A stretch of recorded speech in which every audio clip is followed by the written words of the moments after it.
dans ce même esprit, je veux que ce matin tu offres à Dieu l'expression de ton cœur. Si Dieu est digne à tes yeux, démontre au Seigneur combien il est digne à tes yeux. Qu'il est l'agneau digne, qu'il est le roi des rois, qui est digne à tes yeux, digne d'être adoré, digne d'être loué, digne d'être célébré, digne d'être salmodié, digne d'être élevé. Élève la voix et glorifie Dieu ce matin. Glorifie Jésus. Glorifie-le ce matin.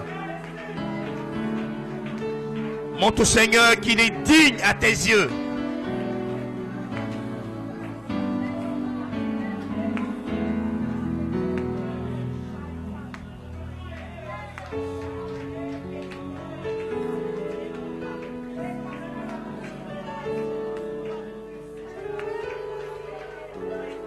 Parle avec ton cœur au Seigneur ce matin. Dis-lui ce qu'il est.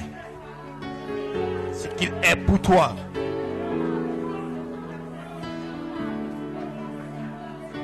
Tu es digne, agneau de Dieu. Tu es digne d'être adoré. Tu es digne d'être magnifié. Tu es digne d'être célébré.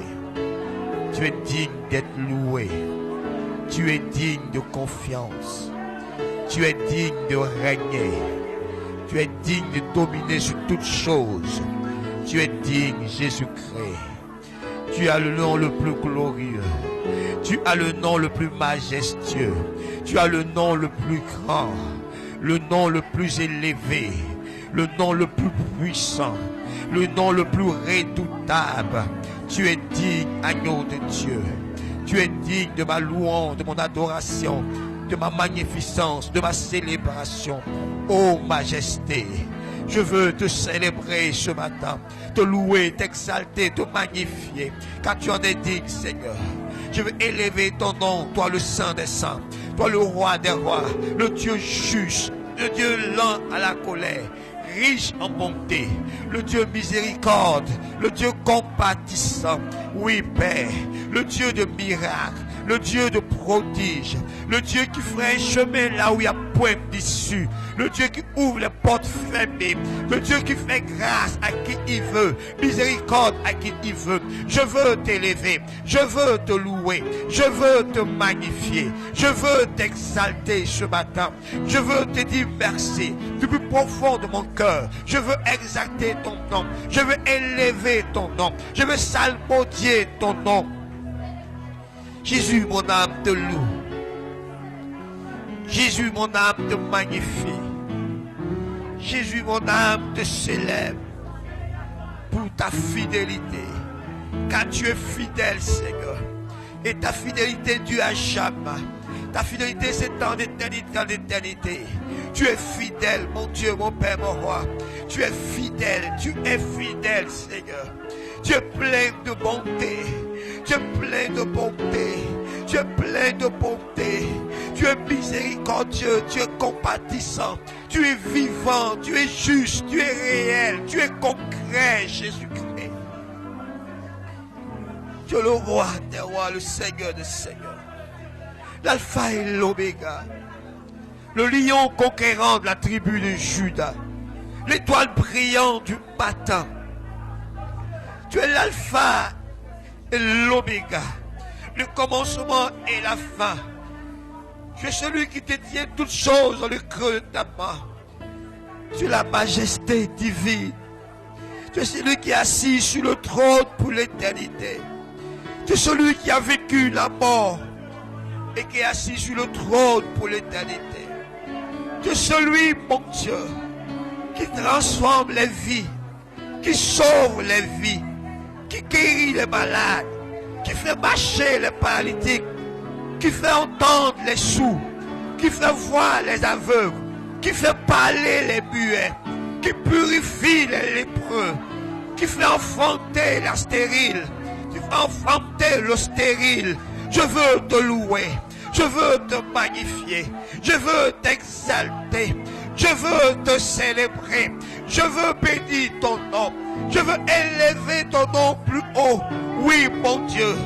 Je veux reconnaître ta grandeur. Je veux reconnaître ta suprématie. Je veux te rendre toute la gloire, toute l'honneur, toute la majesté, toute la louange, toute l'adoration qui t'est due, Seigneur. Tu es digne de régner. Tu es digne de gouverner. Tu es digne de dominer, Seigneur. Car c'est toi l'autorité véritable. Tu es amour, Seigneur. Tu es rempli d'amour. Tu es la vie. Tu es le chemin, la vérité. Jésus-Christ, mon âme te bénit. Mon âme te loue. Mon âme te lève. Mon âme te magnifie. Mon âme t'exalte. Mon âme célèbre ton Saint-Nom. Mon âme célèbre ton glorieux nom. Ce nom qui donne le salut. Ce nom qui donne la vie. Ce nom qui sauve. Ce nom qui libère. Ce nom qui guérit. Ce nom qui donne la vie. Je veux célébrer ce nom. Ce nom au-dessus de tout nom. Jésus-Christ. Mon roi. Mon Seigneur. Je veux te bénir ce matin. Je veux t'élever ce matin. Oh Jésus. Tu es merveilleux. Tu es formidable. Tu es extraordinaire. Tu es unique en ton genre. Tu es unique, Seigneur. À qui pourrais-je te comparer? À qui pourrais-je t'égaler? Mon Dieu, tu es extraordinaire. Tu es merveilleux. Tu es excellent. Tu es glorieux. Tu es juste parfait. Tu es juste parfait. Tu es parfait en toutes choses. En toi, il n'y a point de ténèbres. En toi, il n'y a que la lumière. Parce que tu es lumière, Jésus-Christ. Je te bénis. Je te célèbre. Du plus profond de mon cœur. De tout mon être ce matin, Père. Je veux juste te louer, te magnifier, t'adorer, te glorifier. Te salmodier, Seigneur. Car tu es digne, messieurs. Tu es digne, agneau de Dieu. Tu es digne d'être célébré. Tu es digne d'être aimé. Tu es digne d'être aimé, Seigneur. Tu es digne de confiance. Tu ne trahis jamais. Tu ne délaisses jamais. Tu n'abandonnes jamais. Parce que tu es fidèle. Parce que tu es fidèle. Parce que tu es fidèle, mon Dieu. Tu es fidèle. Et ta fidélité dure à jamais. Tu es fidèle, mon Dieu. Tu es fidèle. Fidèle, fidèle. Tu es au-dessus de toutes choses. Tu surplantes toutes choses par ta beauté, par ta grandeur, par ta majesté. Béni sois-tu, Jésus-Christ. Béni sois-tu, Père. Béni sois-tu. Béni sois-tu, Jésus. Béni sois-tu, Père. Béni sois-tu.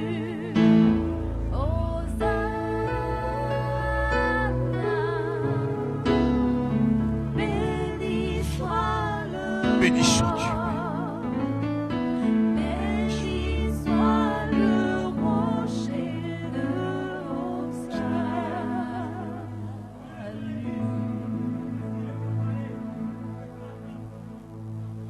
Béni sois-tu.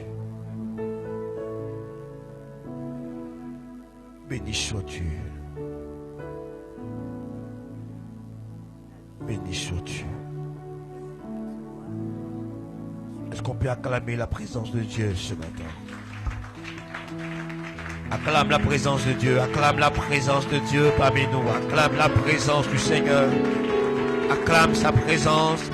Acclame le roi des rois. Acclame-le. Acclame la présence du roi des rois ce matin. Acclame la présence du Seigneur des seigneurs. Acclame la présence de Jésus-Christ, notre roi, notre Seigneur, notre Dieu, notre tout. Tu peux faire mieux que ça. Acclame la présence de Jésus-Christ. Wouh! Acclame sa présence, acclame la présence de Dieu, acclame la présence du roi des rois, acclame la présence de celui qui te fait, de celui qui pourvoit tes besoins, de celui qui te guérit, de celui qui te restaure, de celui qui te garde, qui te protège, qui t'assure la victoire, qui t'assure toutes choses. Acclame celui qui est la vie, celui qui est ton rédempteur, ton sauveur, ton agneau de Dieu. Acclame Jésus-Christ de Nazareth. Acclame-le, acclame-le, acclame-le plus fort.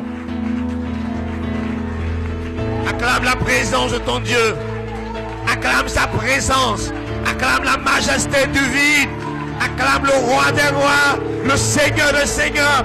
Acclame Jésus-Christ, ton pourvoyeur. Acclame Jésus-Christ, ton bouclier. Acclame Jésus-Christ, ton refuge. Acclame Jésus-Christ, l'étoile brillante du matin. Acclame Jésus-Christ, ton Dieu. Acclame Jésus-Christ, ton sauveur. Acclame Jésus-Christ, le chemin de la vie, le chemin de la vérité, le chemin de la vie.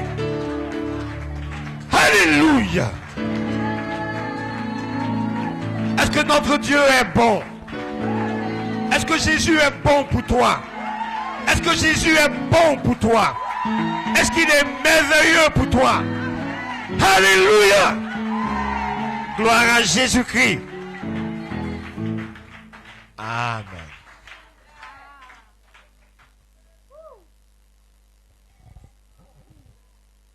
Frère, je ne sais pas si tu vois comment des fois Dieu est bon.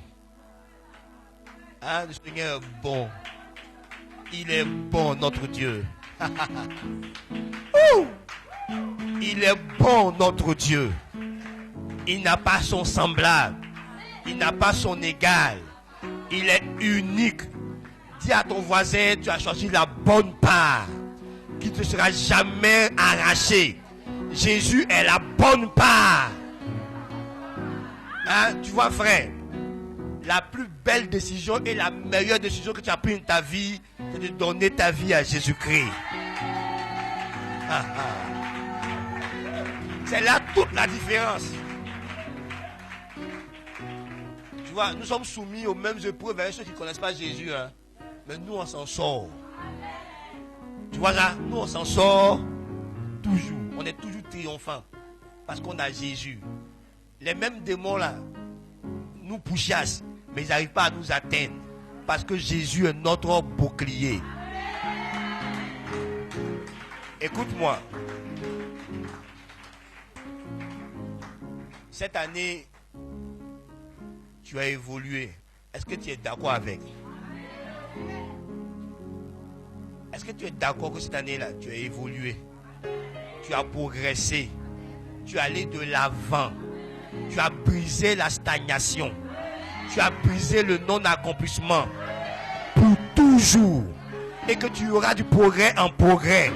Acclame Jésus-Christ pour cela. Rends gloire à Jésus. Rends gloire à Jésus. Rends gloire à Jésus.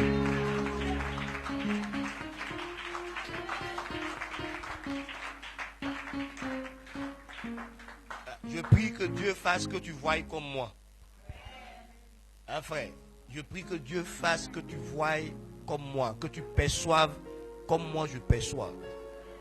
Frère, il ne faut pas regarder autour de toi. J'ai dit que tu as évolué. J'ai dit que ta vie a progressé. Et plus jamais tu connaîtras la stagnation. Plus jamais tu connaîtras le non-accomplissement. Plus jamais l'ennemi ne triomphera de toi. Plus jamais tu ne feras du surplace. Tu vas progresser. Et continuer de progresser. Et cela dans tous les domaines de ta vie. Il n'y aura personne pour t'empêcher d'évoluer.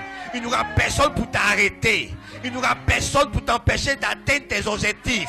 Parce que la main de Dieu a ouvert la porte de la croissance, la porte de l'évolution, la porte du progrès. Et tu iras de progrès en progrès. Les obstacles sont levés. Les blocages sont levés. Les obstacles sont levés. Les oppositions sont brisées. Et tu avances. La porte est ouverte. Le chemin est tracé. La main de Dieu te conduit de l'avant. Je le déclare et je le crois. Et tu le vis au nom de Jésus.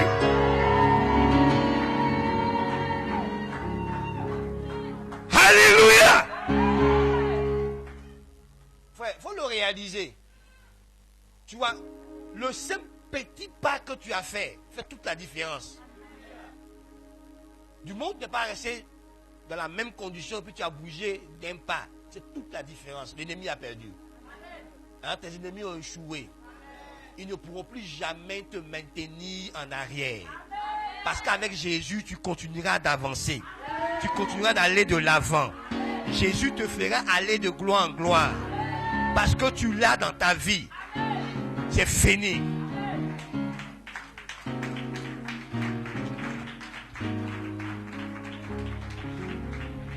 Veuillez vous asseoir. Bon, aujourd'hui là, je ne serai pas un enseignant. Aujourd'hui là, je n'ai pas envie d'enseigner comme un docteur. Je vais parler comme un prophète. Est-ce que tu es d'accord avec moi?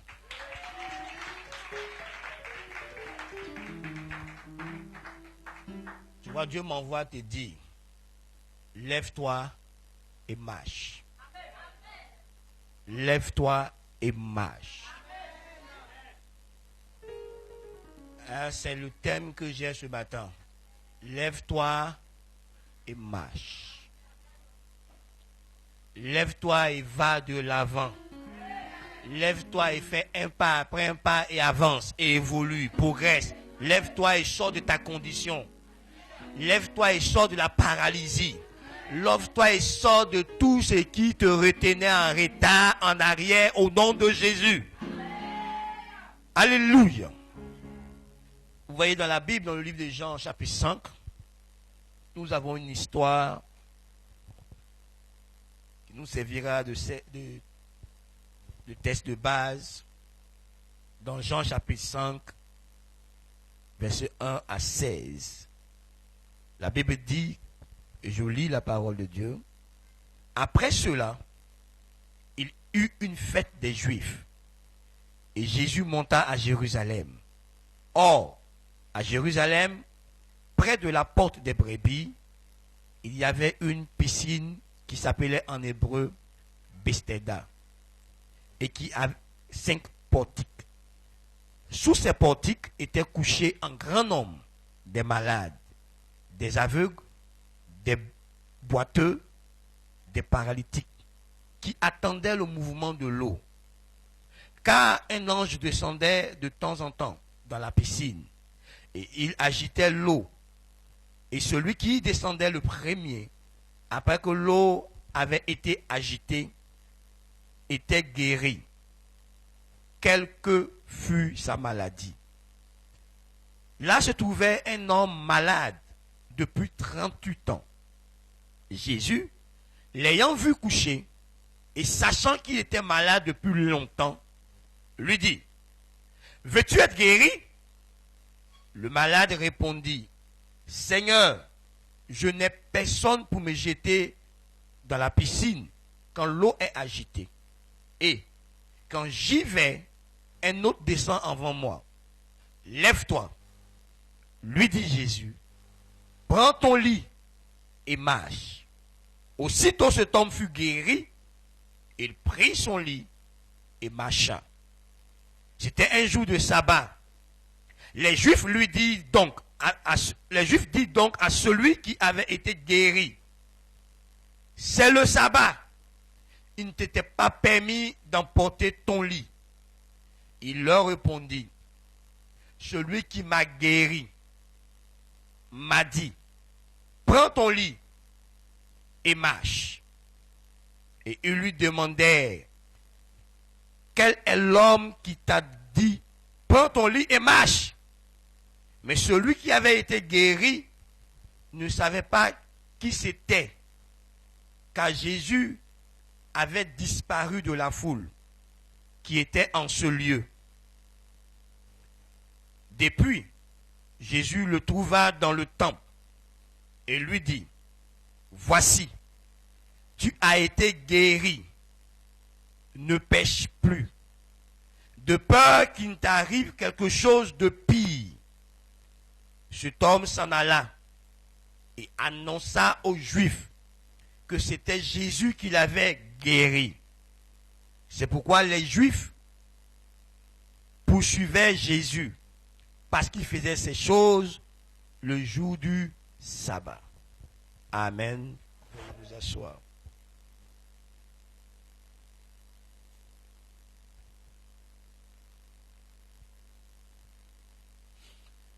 Donc, l'apôtre Jean nous rapporte une histoire qui s'est déroulée au temps où Jésus était vivant en chair et en os sur la terre. Bien avant qu'il ne meure, qu'il n'accomplisse le sacrifice, pendant qu'il était en train d'exercer son ministère sur la terre, il y a eu plusieurs histoires. Et cette histoire fait partie de l'une d'entre elles. De quoi s'agit-il? La Bible dit que Jésus a quitté la Judée pour la Galilée, dans ces deux différentes régions. Et quand il est arrivé en Galilée, précisément à Jérusalem, la capitale d'Israël, il s'est rendu au temple. Et à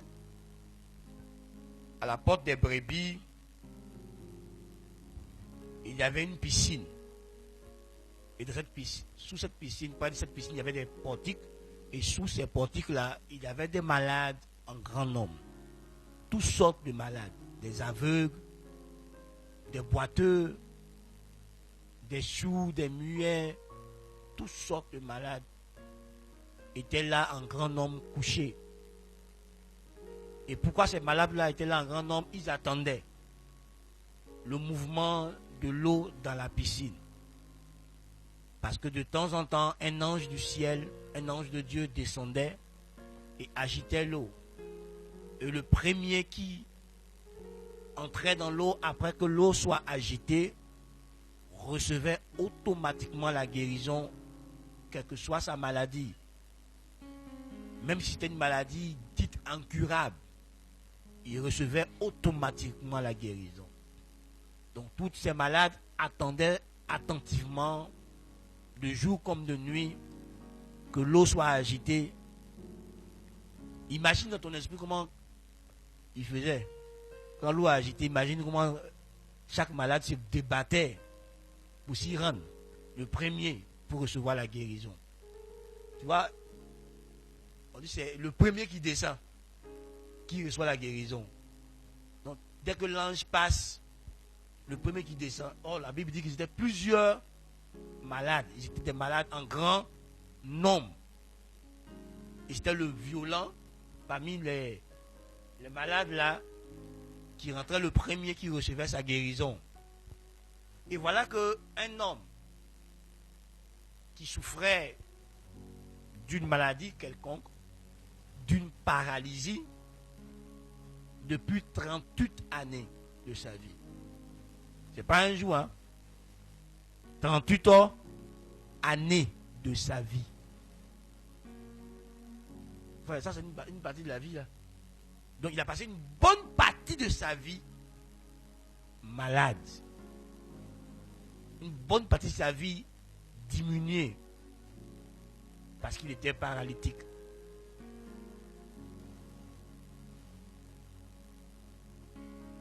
Dépendant des autres pour se déplacer.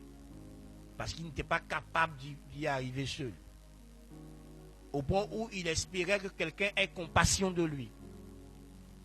Quelqu'un ait pitié de lui pour le jeter dans l'eau quand l'ange remuait l'eau. Et même quand il essayait de faire son effort pour y aller à chaque fois, il était dévancé par d'autres malades qui, eux, pouvaient rapidement se déplacer. Lui, sa paralysie l'empêchait de se déplacer rapidement. Et à chaque fois qu'il fournissait l'effort à la suite de l'action de Dieu, il n'avait pas gain de cause parce que quelqu'un de plus agile, de plus habile le dépassait. Et il est resté comme ça 38 années dans son espérance de recevoir la guérison, jusqu'à si un jour il va croiser un homme. Et la Bible dit qu'il ne savait pas,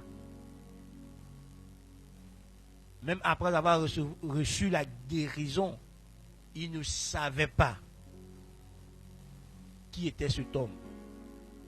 Même après l'avoir appelé Seigneur, il ne savait pas. Quand il a dit Seigneur, tu auras pensé qu'il a reconnu Jésus.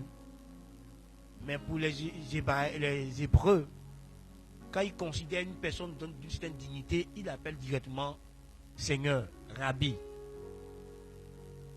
Donc son Seigneur ici, ce n'est pas qu'il ait reconnu Jésus-Christ. C'est juste de manière habituelle, coutumière, selon leur culture, qu'ils appelaient Jésus Seigneur. Sans réellement découvrir qui est vraiment Jésus-Christ.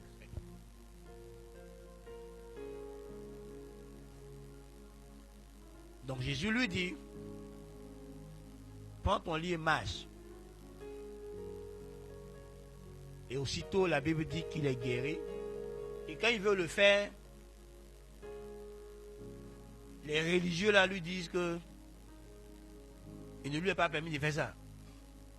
Parce qu'aujourd'hui est le jour de sabbat. Il ne doit pas faire ça. Il lui a dit, celui qui m'a guéri l'a dit de faire. Donc moi, je fais. Frère, cette histoire montre qu'on peut souffrir pendant des années et des années, étant même dans la maison de Dieu. Vous voyez, la piscine s'appelle Bethesda. Bethesda en hébreu. Le sens, c'est la maison de miséricorde. Donc, il était dans la maison de miséricorde. La maison où on accorde grâce. La maison où on fait grâce. La maison où on fait sortir les gens de la misère. Il était là. Mais il souffrait. Donc, on peut être dans la maison de Dieu et ne pas être connecté à Dieu. On peut venir à l'église pour la forme sans être connecté à Dieu. Frère, depuis que je me suis converti, il y a une chose que je fais. Quand je viens à l'église, je ne m'occupe de personne. Écoute-moi attentivement. Je ne m'occupe pas de personne. Parce que quand je me prépare à la maison pour venir à l'église, je mets ceci dans ma tête. Je m'en vais à la rencontre de mon Dieu. Je m'en vais communier avec mon Dieu. Je m'en vais entrer en contact avec mon Dieu. Je m'en vais écouter mon Dieu. Il a une parole spéciale pour moi aujourd'hui. Depuis que je me suis converti, quand je viens à l'église, je ne me préoccupe pas des gens. Ils font quoi? Ils ne font pas quoi? Moi, je me préoccupe de mon Dieu. Frère, souvent les gens viennent à l'église sans chercher Dieu. Ils viennent voir, lui l'habiller comment, lui la parle comment, lui le comment. Il y en a même, eux sont affairés à tous les commérages de l'église. Ils savent tout sur les gens. Ils savent qui a chuté, qui est tombé dans le péché, qui fait ça, qui fait quoi, mais ils ne savent rien de Jésus-Christ. Frère, tu vois, ton attitude dans la présence de Dieu est déterminant pour l'action de Dieu dans ta propre vie. David dit que lui, il est dans la joie quand il est dans la maison de Dieu, parce que dans la présence de Dieu, il y a d'énormes délices.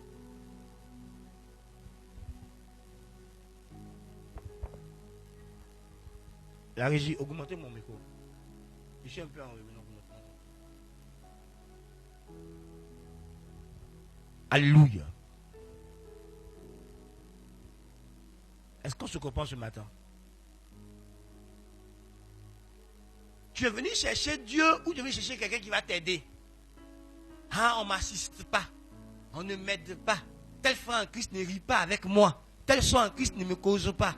Tu es venu chercher Jésus ou tu es venu chercher un frère en Christ? Voici un gars, il attendait quelqu'un pour l'aider. Attends, nous tous, on est venus malades. Dans le lieu là, on dit, il y avait beaucoup de... Donc il était bien portant là-bas. C'était lui où il y avait les... Nous tous, on est venus. Donc on cherche tous là. Guérison. Donc qui va se préoccuper de toi? On est tous concentrés sur le mouvement de l'eau pour recevoir là. Toi, tu attends quelqu'un pour t'aider. Enfin, écoute-moi. Il faut les gens qui sont guéris pour guérir d'autres personnes. Donc dans l'église là, il y a les pasteurs qui étaient des chrétiens bébés, qui ont grandi, qui ont maturé, et Dieu a vu qu'ils sont devenus matures.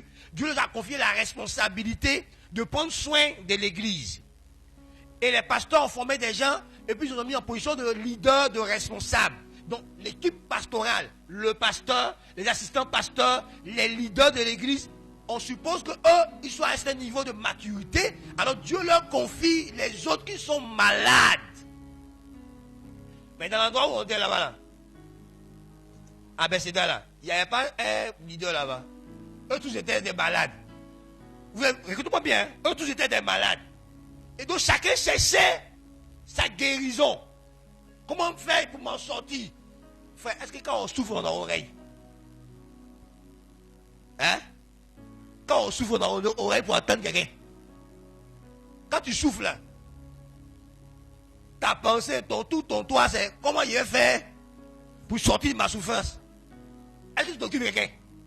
Non. Tu cherches ta guérison. Tu cherches ta délivrance. Tu cherches ta liberté. Et lui, il attend que quelqu'un le pousse. Et il ne trouve pas quelqu'un.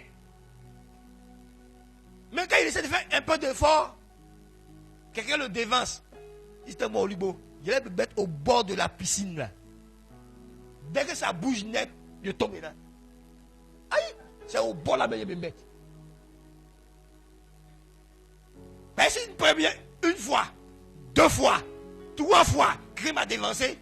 Ça veut dire que si je m'assois à ma place là-bas, le temps, il a bougé à mon pied pour venir là. On m'était passé. Donc je vais rouler. Et puis il me met au bord là. Dès que l'ange bouge net, je suis dedans. L'ange me prend partir, mais puis il le trouve là-bas. Mais il est resté là, dans sa paralysie, pendant 38 années de sa vie. Il y a une notion importante que tu dois comprendre. Quand Jésus est venu, la Bible dit que Jésus savait qu'il était malade depuis longtemps. Allons-y comme ça. Prenons le fait que peut-être Jésus, laissons le côté de Jésus Dieu. Mais vous vous rappelez que la Bible dit que Jésus partait à Jérusalem avec ses parents. Pour faire quoi? Pour adorer. Donc c'est vraiment que Jésus l'a vu depuis là. Ben, Jésus avait 30 ans quand il a commencé le ministère, d'abord 33 ans. Donc peut-être Jésus a remarqué que le gars là, depuis ainsi petit, il est couché là, il est malade. Jésus l'a vu coucher, l'ayant vu coucher, et sachant qu'il était malade depuis longtemps. Bon, comme il est Dieu, il peut savoir ça. Donc laissons le côté Dieu là, mais le côté humain. Jésus partait au temple de Jérusalem là. Donc il a dû remarquer le gars là. Depuis le petit gars là, il a grandi dans le ministère. Le gars là est toujours couché là, dans sa même condition. Jésus lui pose la question. J'ai dit, oh, veux-tu être? Ah! Toi, tu sais qu'il est malade. Hein? Et tu sais que le lieu où il est là, c'est le lieu où ils sont rassemblés pour pouvoir recevoir la guérison. Moi, tu te demandes si tu veux être guéri. Il fait quoi là? On suppose qu'il est là pour être guéri, non?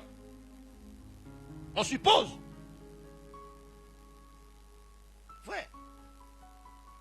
Mais Jésus lui demande, est-ce que tu veux? Bon, quel autre synonyme on peut mettre? À la base de vœu, là, du verbe vœu là, du verbe vouloir là. Quel synonyme on peut mettre? Est-ce que tu... Ah.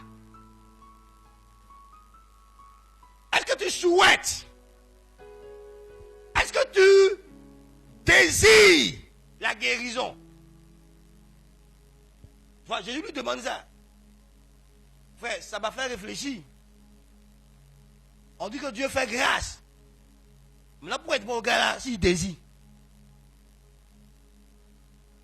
Frère, écoute-moi. Tu n'attires que vers toi ce que tu désires. Comme tu désires les problèmes, tu appelles les problèmes. Parce que c'est pas si tu désires les problèmes que tu aimes calomnier, que tu aimes faire critique, que tu aimes faire coconzan. Maintenant, quand on fait coconzan sur ton dos, tu dis pourquoi? C'est toi qui fais coconzan.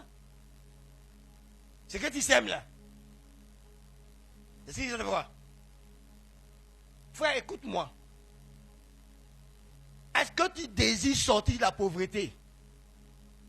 Est-ce que tu désires sortir de l'ignorance? Est-ce que tu désires sortir de la condition malheureuse dans laquelle tu es? Jésus demande ça aux malades là. Est-ce que tu veux être guéri? Est-ce que tu désires t'en sortir? Vous vous rappelez que la parole de Dieu dit que ceux qui ont fait de Jésus leur délice, il leur donne ce que leur cœur désire.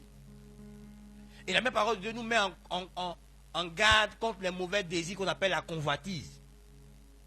Parce que c'est là-bas que commence le péché. C'est la convoitise qui engendre le péché. Quand la convoitise est consommée, là, puis ça engendre le péché. Puis le péché, lui aussi, il engendre la mort. Frère, qu'est-ce que tu désires? Je ne suis pas en train de parler d'un désir passager. Hein. Je parle d'un désir ardent qui te consume à l'intérieur. Qu'est-ce que tu veux vraiment? Vous voyez, cette question-là, Jésus l'a posée plusieurs fois à plusieurs personnes. Que veux-tu? Est-ce que toi-même tu sais ce que tu veux? Frère, dans mes recherches sur le succès, sur la réussite, sur la prospérité, sur le bonheur, sur la vie de paix, de victoire, il y a une chose, même sur le progrès, il y a une chose importante que toutes ces choses-là ont en commun. Je te l'ai dit et je vais le répéter pour que ça rentre et que ça s'enracine en toi. C'est avoir une vision claire, définie. Si tu ne sais pas ce que tu veux, ce que tu attends de la vie, ce que tu veux de ta vie, frère, tout tournera en rond. Quand tu te regardes où tu es là, qu'est-ce que tu veux dans ta vie? Qu'est-ce que tu veux que ta vie devienne? Nous, on a une grâce exceptionnelle, nous les chrétiens. C'est qu'on a Dieu pour nous révéler son dessein, son plan, son but pour notre vie. Les païens, malgré qu'ils n'ont pas Dieu, ils se donnent des visions et ils brillent. Mais quand tu sais ce que tu veux, quand tu te lèves chaque matin avec ce que tu veux dans la tête, tu sais exactement ce que tu veux. Tout ce que tu ne veux pas, tu évites.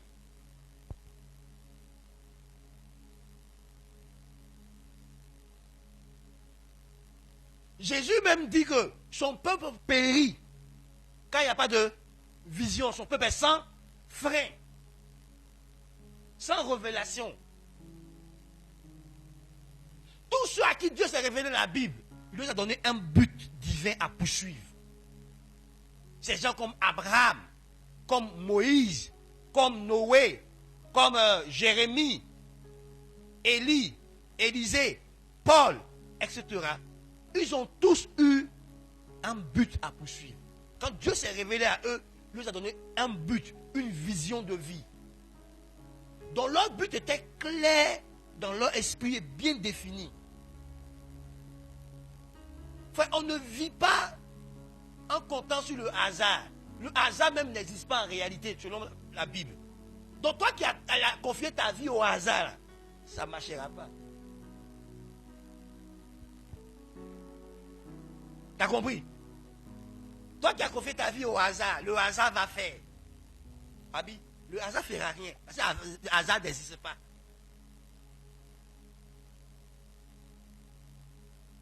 Ceux qui ont une vision ne tournent pas en rond. Donc Jésus lui dit là, tu veux quoi? Est-ce que toi là, tu as un rêve pour toi-même? Est-ce que tu veux t'en sortir? Ça fait 38 ans que tu souffres. 38 ans. 38 ans que tu attends le seul moyen de guérison. Alors qu'il y a plusieurs moyens de guérison. Toi, tu attends le seul moyen là. C'est mon oncle qui doit faire ça pour moi. C'est mon papa qui doit faire ça pour moi. C'est ma maman qui doit faire ça pour moi. C'est la seule personne que tu attends. Mon frère, c'est mon mari. Oh. Depuis là, on est là. C'est lui qui attend. C'est la seule personne que tu attends. Comme si Dieu n'a pas d'autre moyen pour agir. Est-ce que Jésus enseigne ici au gars là? Il est là depuis 38 ans, il attend le mouvement de l'eau. Comme si on ne peut pas le guérir d'une autre manière. Frère, qu'est-ce que tu veux? Tu vois, il a demandé à des jeunes chrétiens dans une église. Il les a fait appeler des femmes, il les a demandé. Pourquoi vous êtes chrétien? Il y a un qui me répond, depuis le petit Salama l'a amené à l'église. Donc lui, il vient à l'église. Et donc, lui lui demandait, tu attends quoi de Dieu? Il dit, c'est que lui vient à l'église. Salama lui a dit que c'est bien de venir à l'église. Donc lui vient à l'église. Donc il ne sait même pas pourquoi il vient à l'église. Il vient seulement. L'autre là, lui a répondu, mon pasteur, moi on m'a dit que Jésus guérit, donc je suis venu à ma maladie, mais depuis là, je peux pas guérir. Donc j'attends. Tu vois pas? Il y a une qui a dit non, elle est venue parce que elle voulait fuir les sorciers.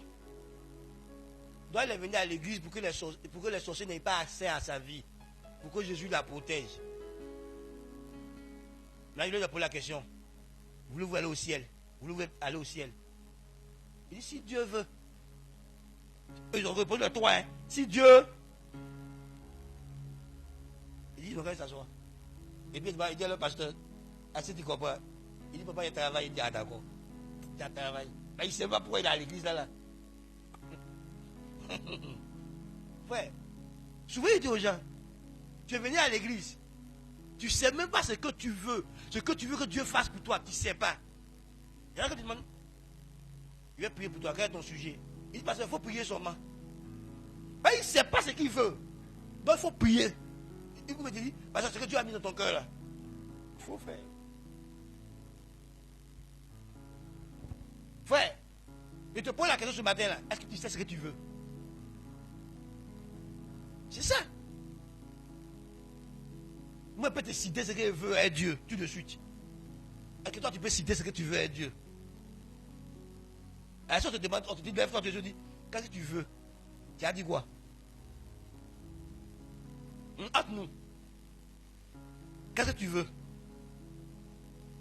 Qu'est-ce que tu veux que Dieu fasse pour toi? D'autres ne connaissent même pas la promesse de Dieu pour eux. Ils ne savent pas ce que Dieu les a promis. Au moins, si tu ne sais pas, toi, tu vois ce que tu veux là. Il faut savoir au moins ce que Dieu veut pour toi. Et puis tu apprends ce que Dieu veut pour toi là. Pour en faire, pour toi. Donc Jésus lui dit, est-ce que tu veux être?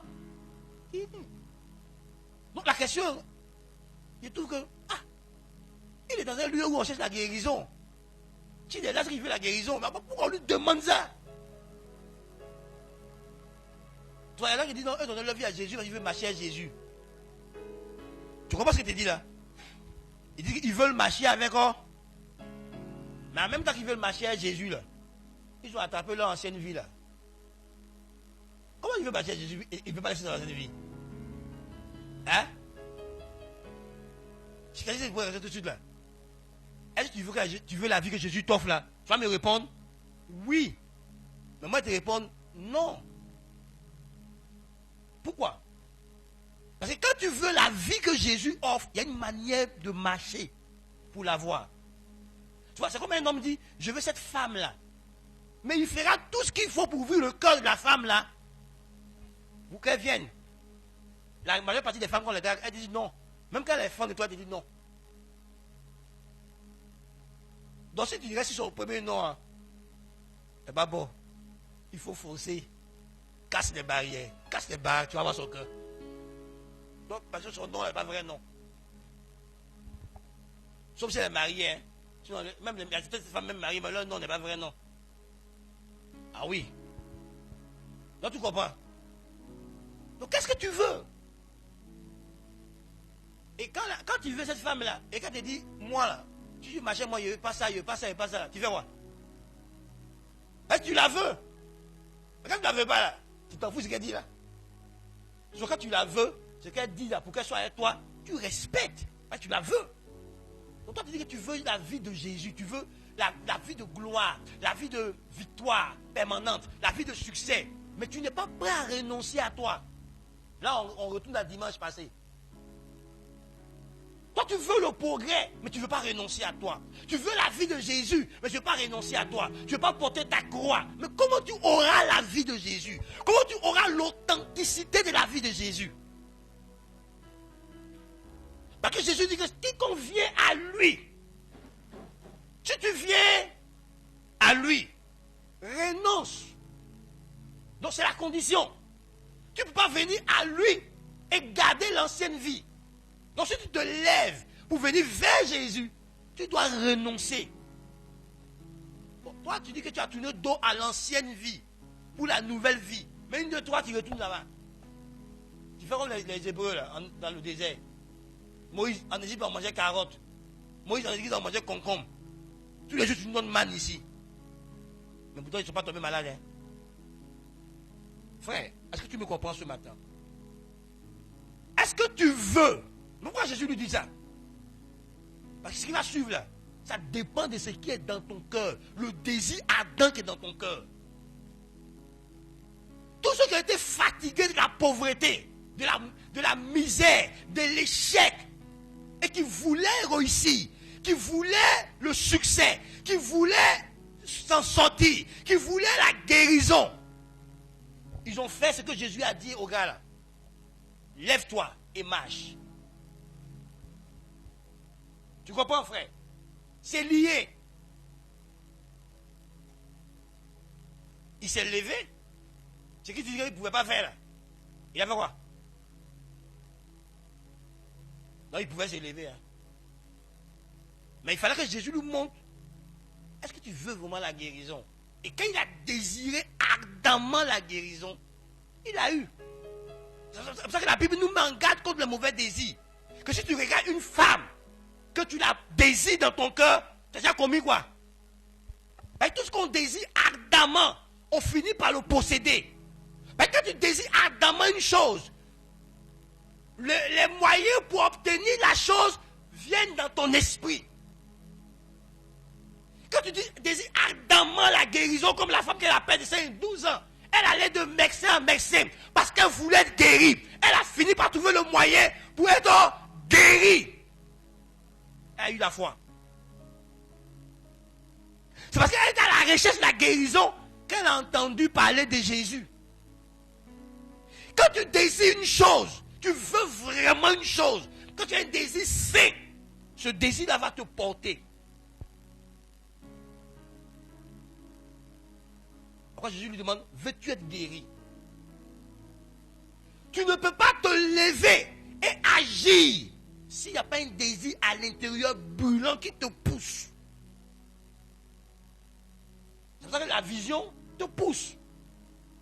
Parce que c'est une chose brûlante que tu veux accomplir, que tu veux réaliser. Donc ça te pousse à l'avant. Tu désires quoi? Tu peux dire, je désire telle chose, et puis ce que tu fais t'éloigne de la chose que tu dis que tu désires. C'est que tu ne désires pas.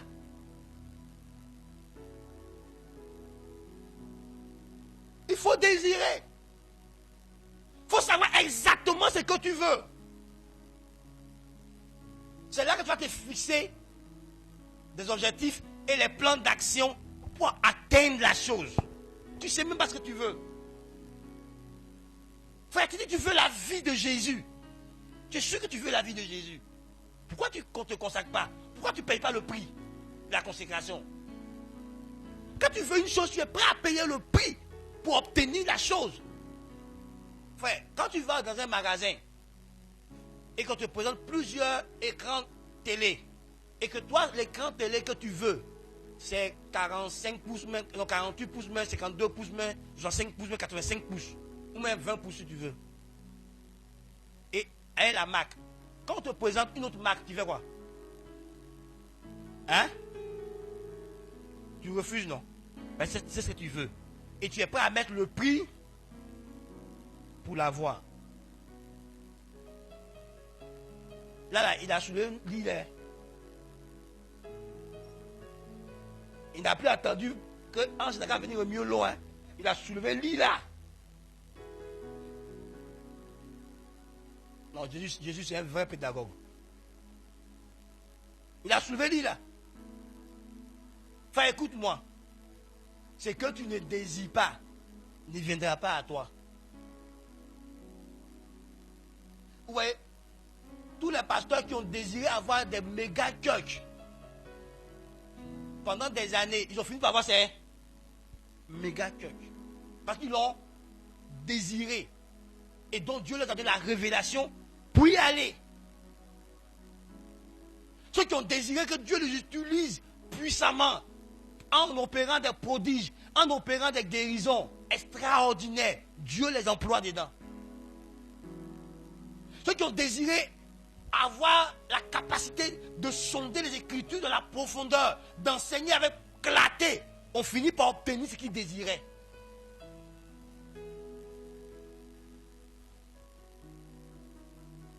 L'espérance, c'est une sorte de désir. Ce que tu espères, c'est un désir, une attente. Donc ce que tu attends, il a vu que la foi est la ferme assurance. La foi est le fondement, est la fondation de ce que tu espères, de ce que tu attends, de ce que tu désires. Donc la foi te donne le moyen de posséder ce que tu désires. Donc la foi c'est le moyen de posséder ce que je désire, ce que j'espère. Donc toi tu as la foi sans espérance. C'est même pas possible. Si tu n'as pas espérance, tu ne vois pas la foi. Frère, est-ce que tu me comprends ce matin? Lève-toi et marche. Mais pourquoi tu te lèves pour marcher? Est-ce qu'on marche? Bon, montre-moi une seule personne que vous connaissez qui marche dans le vide. Qui marche pour marcher. Tu connais quelqu'un qui marche pour marcher? Maintenant, quand il marche, c'est pour pouvoir digérer. Quand on marche, il y a toujours un but derrière. On ne marche pas pour marcher. Tu as quelqu'un qui marche pour marcher. C'est que tu es un fou. Les seuls qui marchent pour marcher, là, ce sont les fous. C'est comme ça que tu peux le voir. Tu le vois tout de suite à la psychologie. Et puis après, tu le croises à Agamé. Et puis après, encore, tu le trouves quelque part à Port-Boué là-bas. Où la nuit, le tout, il dort. Ce sont les fous. Sinon, tous les hommes qui ont encore leur tête sur leurs épaules là, qui sont normaux là, tous ces hommes là, quand ils marchent dans un but précis. Donc tu comprends pourquoi tu es couché? Tu comprends pourquoi tu es assis? Tu n'as aucun but. Tu vas marcher pourquoi? Parce qu'on marche pour aller vers quelque chose. Donc toi tu marches pour aller où? Comme tu n'as pas de but, Tu es assis. Tu es couché. Et tes années s'écoulent. Écoute-moi, j'ai découvert dans mes études bibliques que Dieu n'a pas créé la vie de l'homme pour que saison après saison, ce soit la même chose.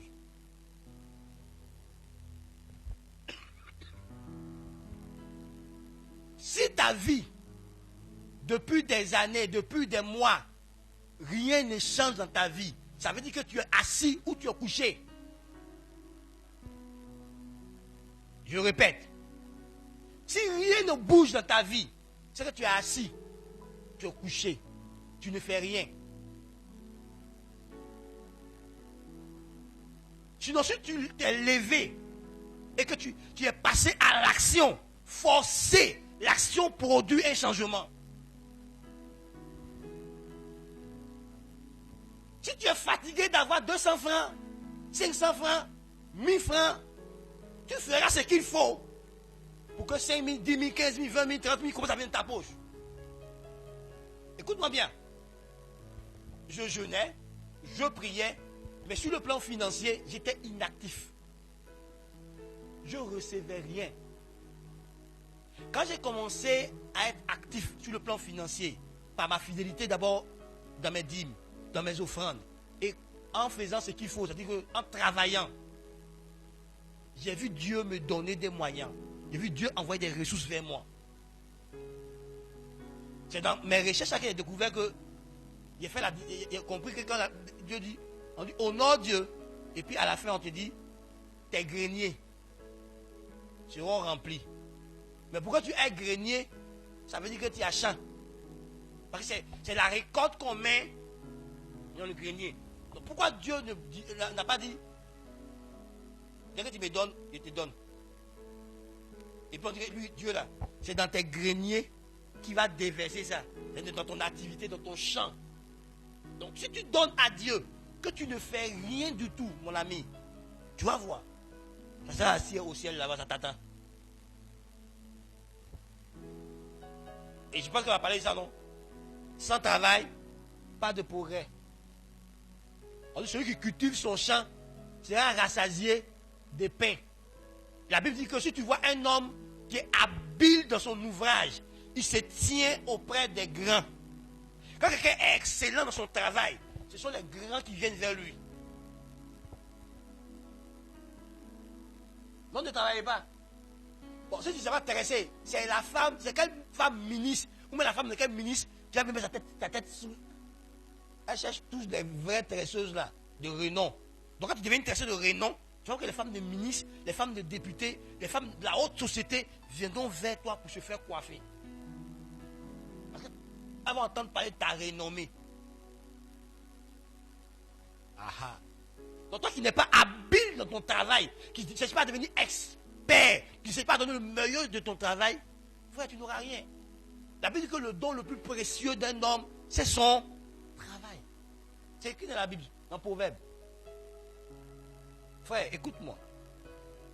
On ne marche pas pour marcher. Donc si tu n'as pas de but, tu n'as pas d'objectif, tu ne te lèveras jamais. Avec la permission de ma femme, dis, hier, je ne savais pas pourquoi demander l'argent à Dieu. Beaucoup d'argent. Elle a fait quoi avec ça? Mais quand elle a commencé à avoir des buts pour l'argent, elle demande beaucoup au Dieu. Parce qu'elle sait à quoi ça va servir maintenant là. Elle demande. Et elle fait ce qu'il faut pour avoir, pour pouvoir faire les buts qu'elle a fixés à son argent. Enfin, je veux que tu comprennes ça. Tu ne peux pas te lever, être actif, sans que Dieu ne réponde. Frère, Dieu ne répond pas à un paresseux. Dieu ne répond pas à un fainéant. Parce que le paresseux, la Bible dit, il a des désirs dans son âme. Mais il ne pourra jamais les accomplir, les assouvir, les atteindre. Pourquoi? Parce que le paresseux ne se lève pas. La Bible dit, il fait un peu de croiser les bras, un peu de dormir. Et puis la pauvreté est son camarade.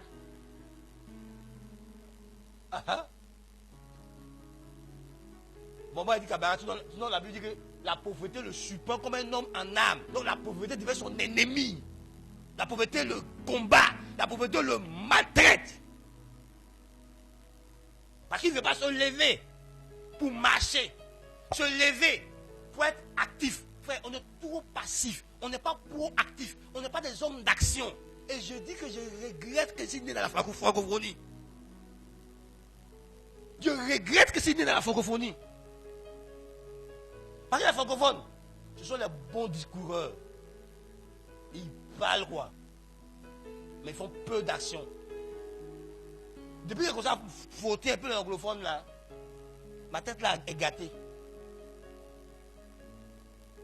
Ils sont dans l'action. Tu vois, regarde bien. Regarde nos docteurs francophones. Ils sont docteurs. Ils ont écrit combien de livres? Mais pas dans le monde anglophone. La plupart des docteurs, dans n'importe quelle discipline, ils ont écrit des panoplies de livres.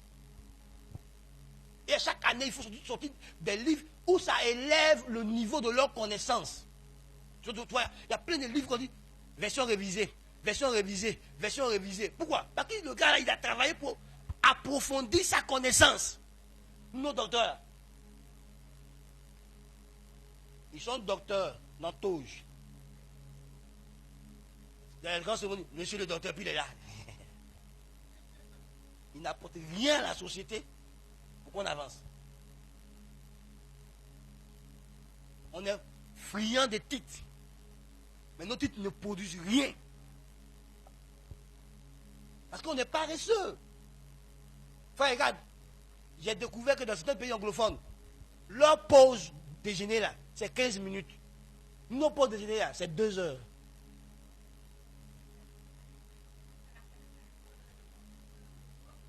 D'autres même, quand on dit midi pause déjeuner, il est à la maison. Ça continue. Ça pause déjeuner, ça devient 4 heures, 5 heures, 6 heures. Quand l'État va me payer. Je suis désolé. Même parmi les hommes de Dieu, ça nous arrive. Hein. Regarde les anglophones là. Le gars dirige une méga church. Il écrit des livres. Il fait des conférences. Nous aussi là. Quand le pasteur va finir de prêcher dimanche, ce soir-là, toute sa Bible et tous ses livres sont fermés. Je suis fatigué, il est dormi. L'autre, un anglophone, il va quitter l'église à 22 heures. Il va aller, il va lire ses livres. Il va faire sa prière. Il va faire ce qu'il a à faire avant de dormir. Et on veut les challenger. Ouais, vous connaissez nos acteurs, non? Tu connais combien de nos acteurs qui sont des producteurs? Regarde dans le monde anglophone. La plupart des acteurs de Nollywood sont tous des producteurs. Ils ont des maisons de production. Eux, mais ils sont acteurs, puis ils ont une maison de production. Nos producteurs, ils cherchent producteurs. Quand tu vas dans le monde anglophone, la plupart des artistes, des gens du showbiz, ils ont leur maison de production. Tout même là, ils sont des entrepreneurs. Chez nous, là, il est toujours fâché. On dit pourquoi? Il dit, mon manager n'a pas bien payé mon ticket, n'a pas bien payé mon cachet. Ils sont en colère. Mon manager n'a pas payé son cachet.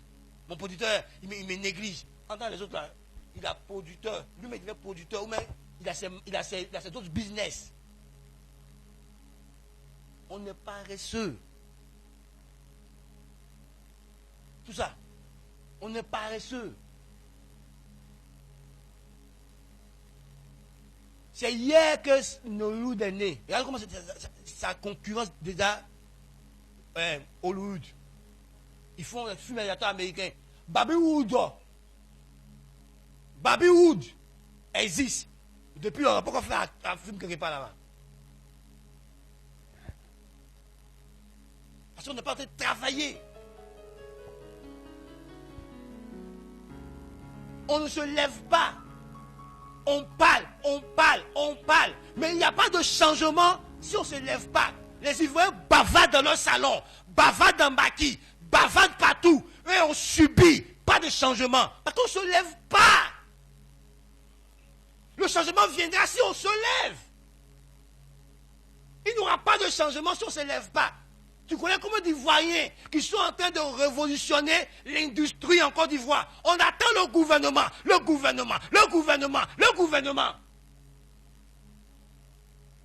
On est combien à s'associer pour dire qu'on va transformer telle matière première qu'on a en industrie? Qui nous empêche?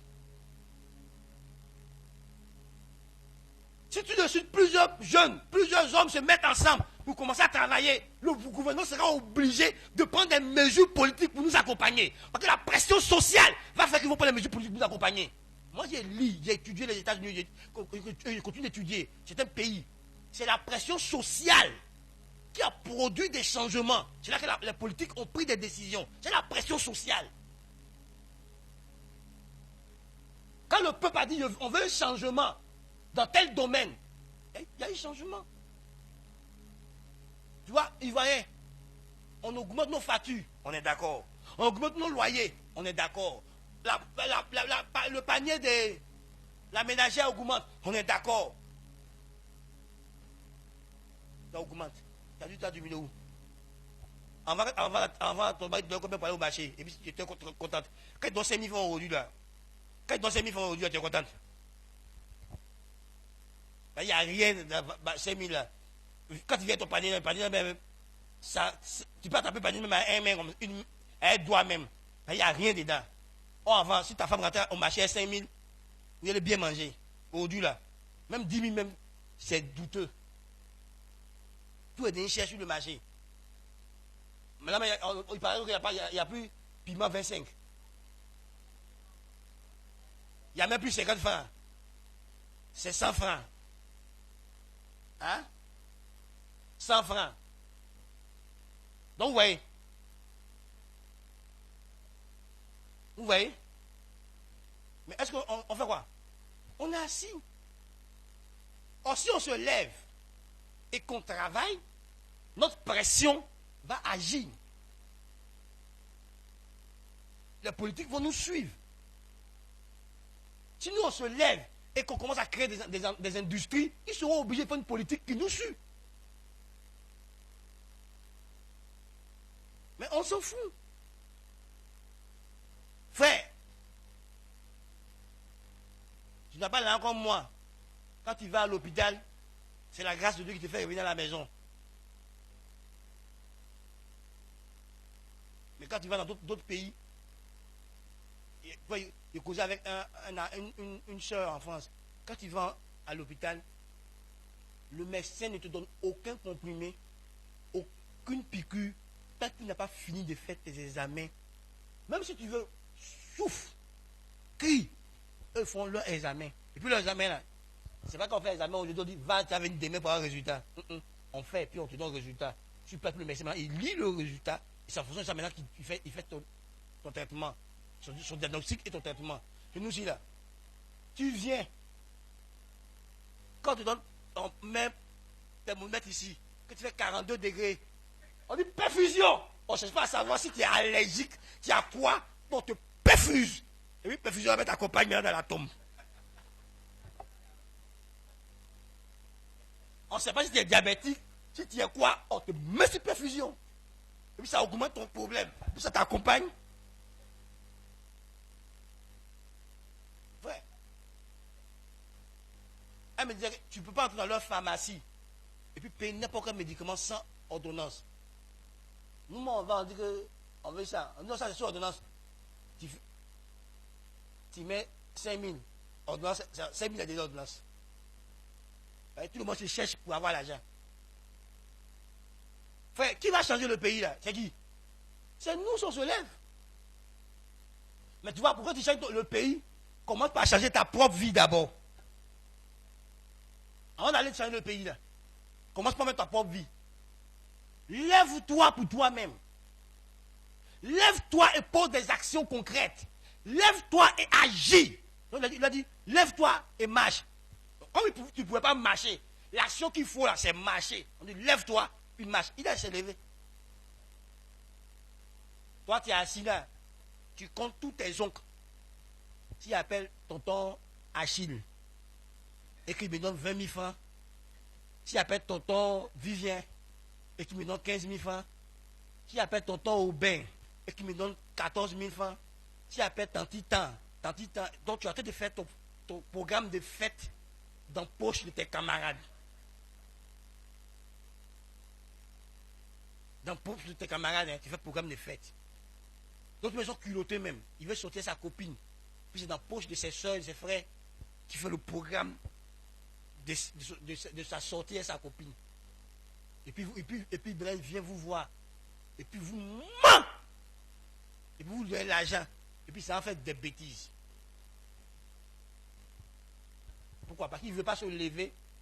Il veut l'avoir facile.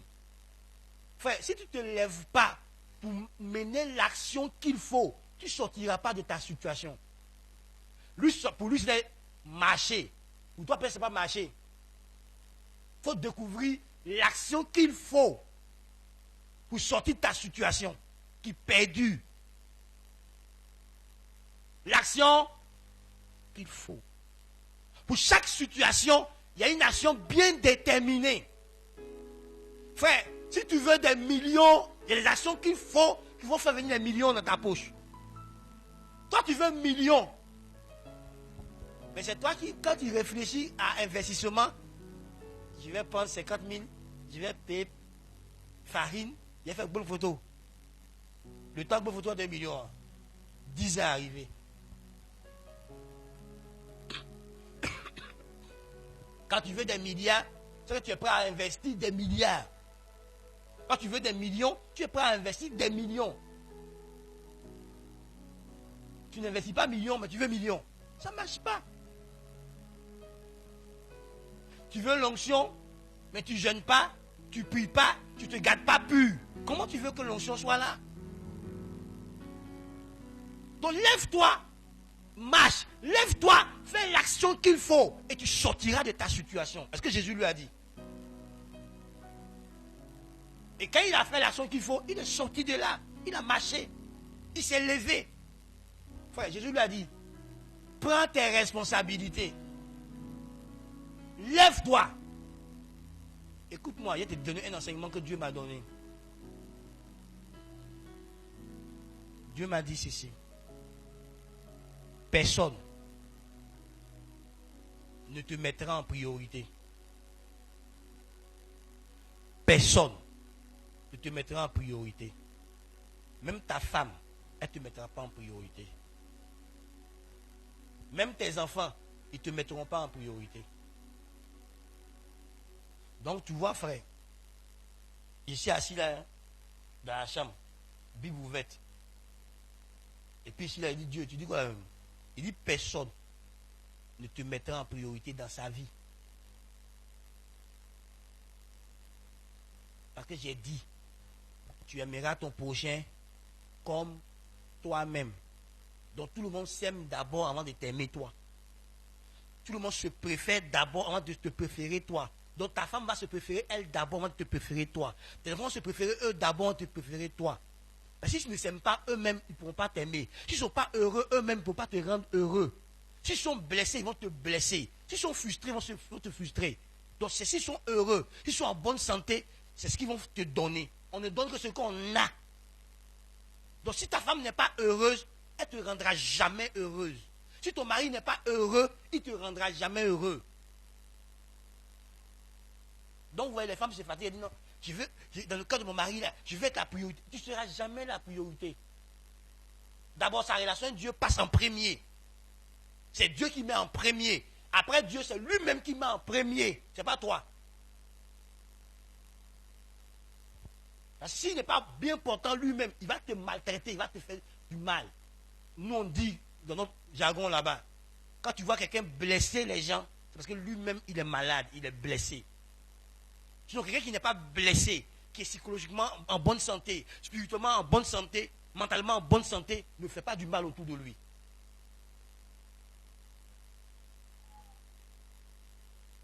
Il ne fait pas ça. Donc, vous voyez, quand vous êtes là, non, écoute, même vos enfants, vous le voyez, quand ils vont grandir, là, ils vont se marier. Et puis quand ils vont se marier, là, et puis ils auront salaire à la fin du mois, là, c'est d'abord leur charge, leur famille, avant leurs parents. Est-ce qu'il y a nous, on a fait ça. Est-ce que vous faites ça? Nous, on fait ça. Oh. Pourtant, papa nous a mis en priorité, il a payé compte là-bas, au-dessus là. Du vieux, attends. Il a fait de gérer ce qu'il a géré, bien passer à toi. Tes enfants te feront ça. Donc tu vois, mets-toi toi-même en priorité. Quelqu'un ne va pas se lever pour ta cause. Si toi-même tu ne t'es pas levé pour ta propre cause, Les gens vont se lever, te suivre, parce que toi-même, tu es devant. Ouais, tous les pays du monde nous regardent. On nous accompagne dans nos problèmes en Côte d'Ivoire là. Si nous, on ne se lève pas, personne ne va nous aider. Frère, c'est écrit même, c'est enseigné non, que les nations n'ont pas d'amis. C'est les intérêts. Donc frère, si toi Ivoirien, tu ne lèves pas pour ton pays, qui va se lever? Personne ne se lèvera. Personne ne viendra bâtir la Côte d'Ivoire pour toi. Et dans notre livre, c'est écrit que les Ivoiriens doivent bâtir leurs fiers Ivoiriens. Venez faire quoi? Relever la dignité de votre nation. Donc qui va faire ça? C'est nous. Ah. Donc il faut comprendre ça. Toi, tu ne veux pas te lever, tu attends les autres. Non, frère, écoute-moi. Écoute-moi bien. Écoute-moi attentivement. Prête-moi ton oreille, s'il te plaît. La souffrance que tu vis dans ta chair, la souffrance que tu vis dans tes émotions, aucune autre personne en dehors de Dieu, il met Dieu à lui le hors classe, mais aucun autre humain comme toi ne peut comprendre avec exactitude ce que tu endures dans ta chair. Il ne pourra jamais mesurer avec exactitude la souffrance que tu endures, la souffrance que tu endures émotionnellement. Donc s'il y a quelqu'un qui doit se lever pour ta cause, c'est toi-même. La personne ne va pas se lever pour toi. Hein? Ben, lui, il a ses propres souffrances. Hein? Il a ses propres défis. C'est toi qui connais ce que le manque d'argent t'impose comme limitation, t'impose comme humiliation, t'impose comme ridicule. Donc si tu veux continuer à être ridicule, tu veux continuer à être humilié, ne te lève pas pour changer ta condition financière. Quelqu'un ne va pas te laisser pour lui, pour te mettre en priorité. Il faut regarder. Quelqu'un te dit, je te promets faire ça pour toi. Peu de temps après, il t'a dit, ah, j'avais dit que j'allais faire ça pour toi, mais il y a une situation qui m'est arrivée. Et toi, il t'est arrivé où? Il t'est arrivé où? À plus tard? Donc, tu n'es pas ça? Hey. C'est toi seul qui ne peut pas te mettre à plus tard. Donc, il faut te lever pour ta cause. Il faut te lever pour avancer. Il faut te lever pour poser l'acte que tu as à poser. Écoute-moi. Même en termes de cadeaux,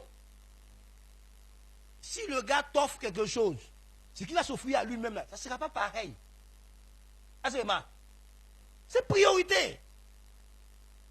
Donc toi-même, si tu ne te mets pas en priorité, toi-même, tu mets les autres en priorité, tu fonctionnes mal. Ce n'est pas un péché de s'aimer avant d'aimer les autres. C'est ce que la Bible enseigne. Enfin, moi, j'ai vécu des choses qui m'ont enseigné. Hein. J'ai vu des gens dire à quelqu'un qui les a aidés, qui s'occupait d'eux, qui a négligé ses enfants, ou eux. J'ai vu des gens lui dire, quand tu avais l'argent là, tu as fait quoi? Pourquoi tu n'as pas construit ta maison? Pourquoi tu n'as pas fait ceci pour toi? Pourquoi tu n'as pas fait ceci pour tes enfants? Ils faisaient pour qui? Mais ils ont oublié. Hein? Ils ont oublié, ils faisaient.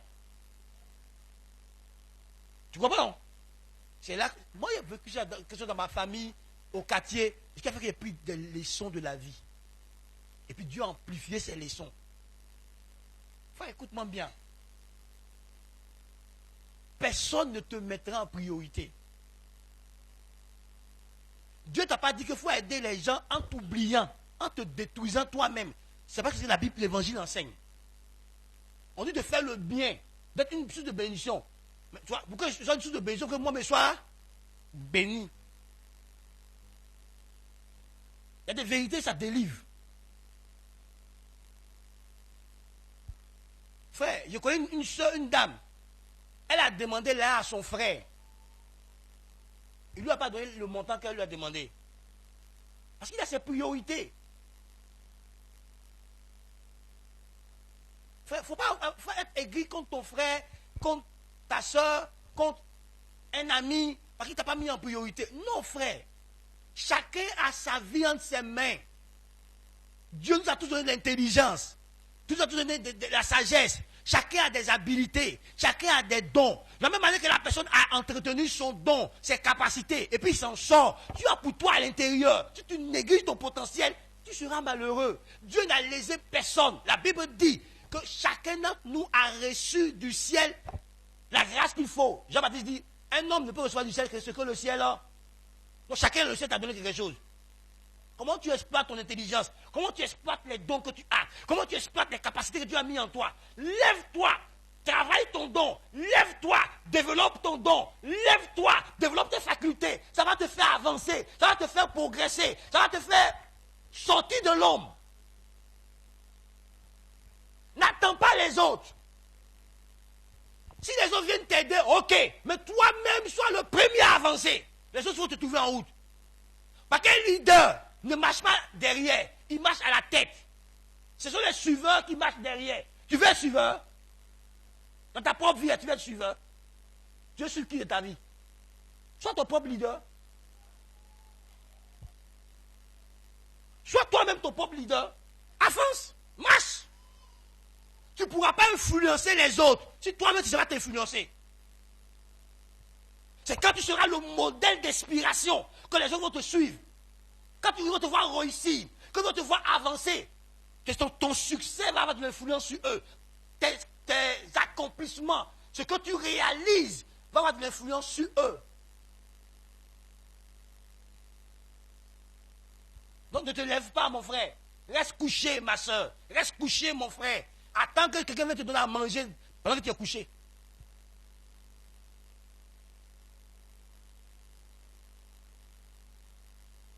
Attends. Tu vas durer dans ta condition. Lève-toi toi-même. Prends ta vie en main. Avance avec ton Dieu. Dieu merci. Tu as Dieu dans ta vie. Regarde, moi je réfléchis de cette manière. Si les païens qui n'ont pas Dieu peuvent faire ce qu'ils font, et moi qui ai Dieu, moi qui ai accès à la sagesse supérieure, qui ai accès à l'intelligence supérieure, moi qui ai la capacité de ma communion avec Dieu, de pouvoir lire l'avenir, de pouvoir être en 2025, et puis voir ce qui va se produire en 2050, pourquoi je ne suis pas capable de prévoir les choses, alors que Dieu est avec moi? Frère, nous on devait faire plus d'exploits. On devait faire plus d'exploits. On devait accomplir plus de grandes choses. Des choses qui vont rester dans l'histoire des hommes. Parce qu'on a Dieu. On a la sagesse de Dieu. On a la source de toutes choses en nous. Lèvons-nous et Dieu agira avec nous. Depuis que Gédéon était assis, et puis il pleurait, il pleurnichait, il serait resté de la servitude. Pour qu'il serait sorti de la servitude des Madianites, Dieu a demandé à Gédéon de se lever et d'agir. C'est quand il s'est levé et qu'il a agi comme le leader qu'il est, que les autres l'ont suivi pour aller en guerre. Ils ont libéré leur peuple. Frère, si tu ne te lèves pas, rien ne va changer. Lève-toi dans la prière, lève-toi dans le jeûne, lève-toi dans les actions qu'il faut mener. Lève-toi. Tu veux le changement? Produis-le avec ton Dieu. Il est prêt à changer. Mais Dieu ne bouge pas parce qu'il te regarde toi. Tu es content. On dit que ce que tu refuses sur la terre, le ciel refuse. Ce que tu acceptes sur la terre, le ciel, frère, Dieu ne va pas agir dans ta vie pendant que toi tu es couché. Tu refuses de faire confiance à Dieu et de poser des actes de foi, d'enclencher la marche par la foi. Toi, tu veux voir avant de bouger, tu veux sentir avant de bouger, tu veux toucher avant de bouger. Frère, agis sur la parole de Dieu. Prends la parole de Dieu, marche avec sa parole. Dieu veille sa parole pour l'accomplir. Tu as lu un verset de la Bible, lève-toi et applique-le. Tu as lu quelque chose, lève-toi et applique-le. Frère, depuis que j'ai commencé à travailler sérieusement sur mon travail, j'ai identifié en tant que pasteur quelles sont les compétences que je dois avoir. En tant que leader, quelles sont les compétences que je dois avoir. En tant que ceci, quelles sont les compétences. J'ai commencé à travailler sur mes compétences. Moi-même, je sais ce que je suis en train de vivre en ce moment. Quand mon témoignage sera bien cuit, bien mûr, je vais te rendre ça. Il faut rester là. Ne travaille pas. Dors. Frère, écoute-moi. On dit un homme habile. Un homme habile dans son travail. il se tient auprès des grands. Il y a des grands de ce pays, comme hors de ce pays, que Dieu m'a mis en contact. C'est quelqu'un qui a dit, l'homme de Dieu là, il peut t'aider. Mais pourquoi? Parce qu'il y a des choses qui commencent à développer dans ma propre vie. Des compétences que j'avais, des dons que j'avais, et puis je m'amusais avec. Puis quand Dieu a fait le déclic, j'ai commencé à travailler sur mes dons. Ça fait des années que je travaille dessus. Hein. Mes dons là, commencé à se développer. Mais mes dons là m'ont ouvert des portes. Il faut t'amuser avec ta vie. Il faut attendre. Qui va accomplir ta destinée? Il faut me dire, qui va accomplir ta destinée? Quelqu'un d'autre? C'est ta destinée. Chacun d'entre nous assise là. Chacun ça. Qui va l'accomplir pour toi? C'est toi que Dieu a responsabilisé. Donc prends tes responsabilités. Lève-toi. Et fais ce qu'il y a à faire pour avancer. Écoute-moi, frère. Des gens dorment que 3 heures par jour. Parce qu'ils travaillent. Parce qu'ils font des recherches. Parce qu'ils étudient. Pour sortir de leur état. Toi, tu n'as pas envie d'aller en vacances aux Caraïbes. Toi aussi, tu n'as pas envie d'aller en vacances aux États-Unis. Tu juste 2 semaines, tu relaxes.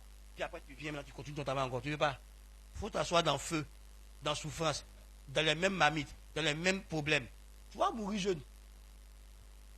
Vous réparez AVC là. C'est plus en Afrique. En Europe, il y en a. Est-ce qu'il y en a? Parce que nous, ce problème est de nous tuer. C'est le problème qui est de tuer. Parce qu'on t'annonce des choses, non.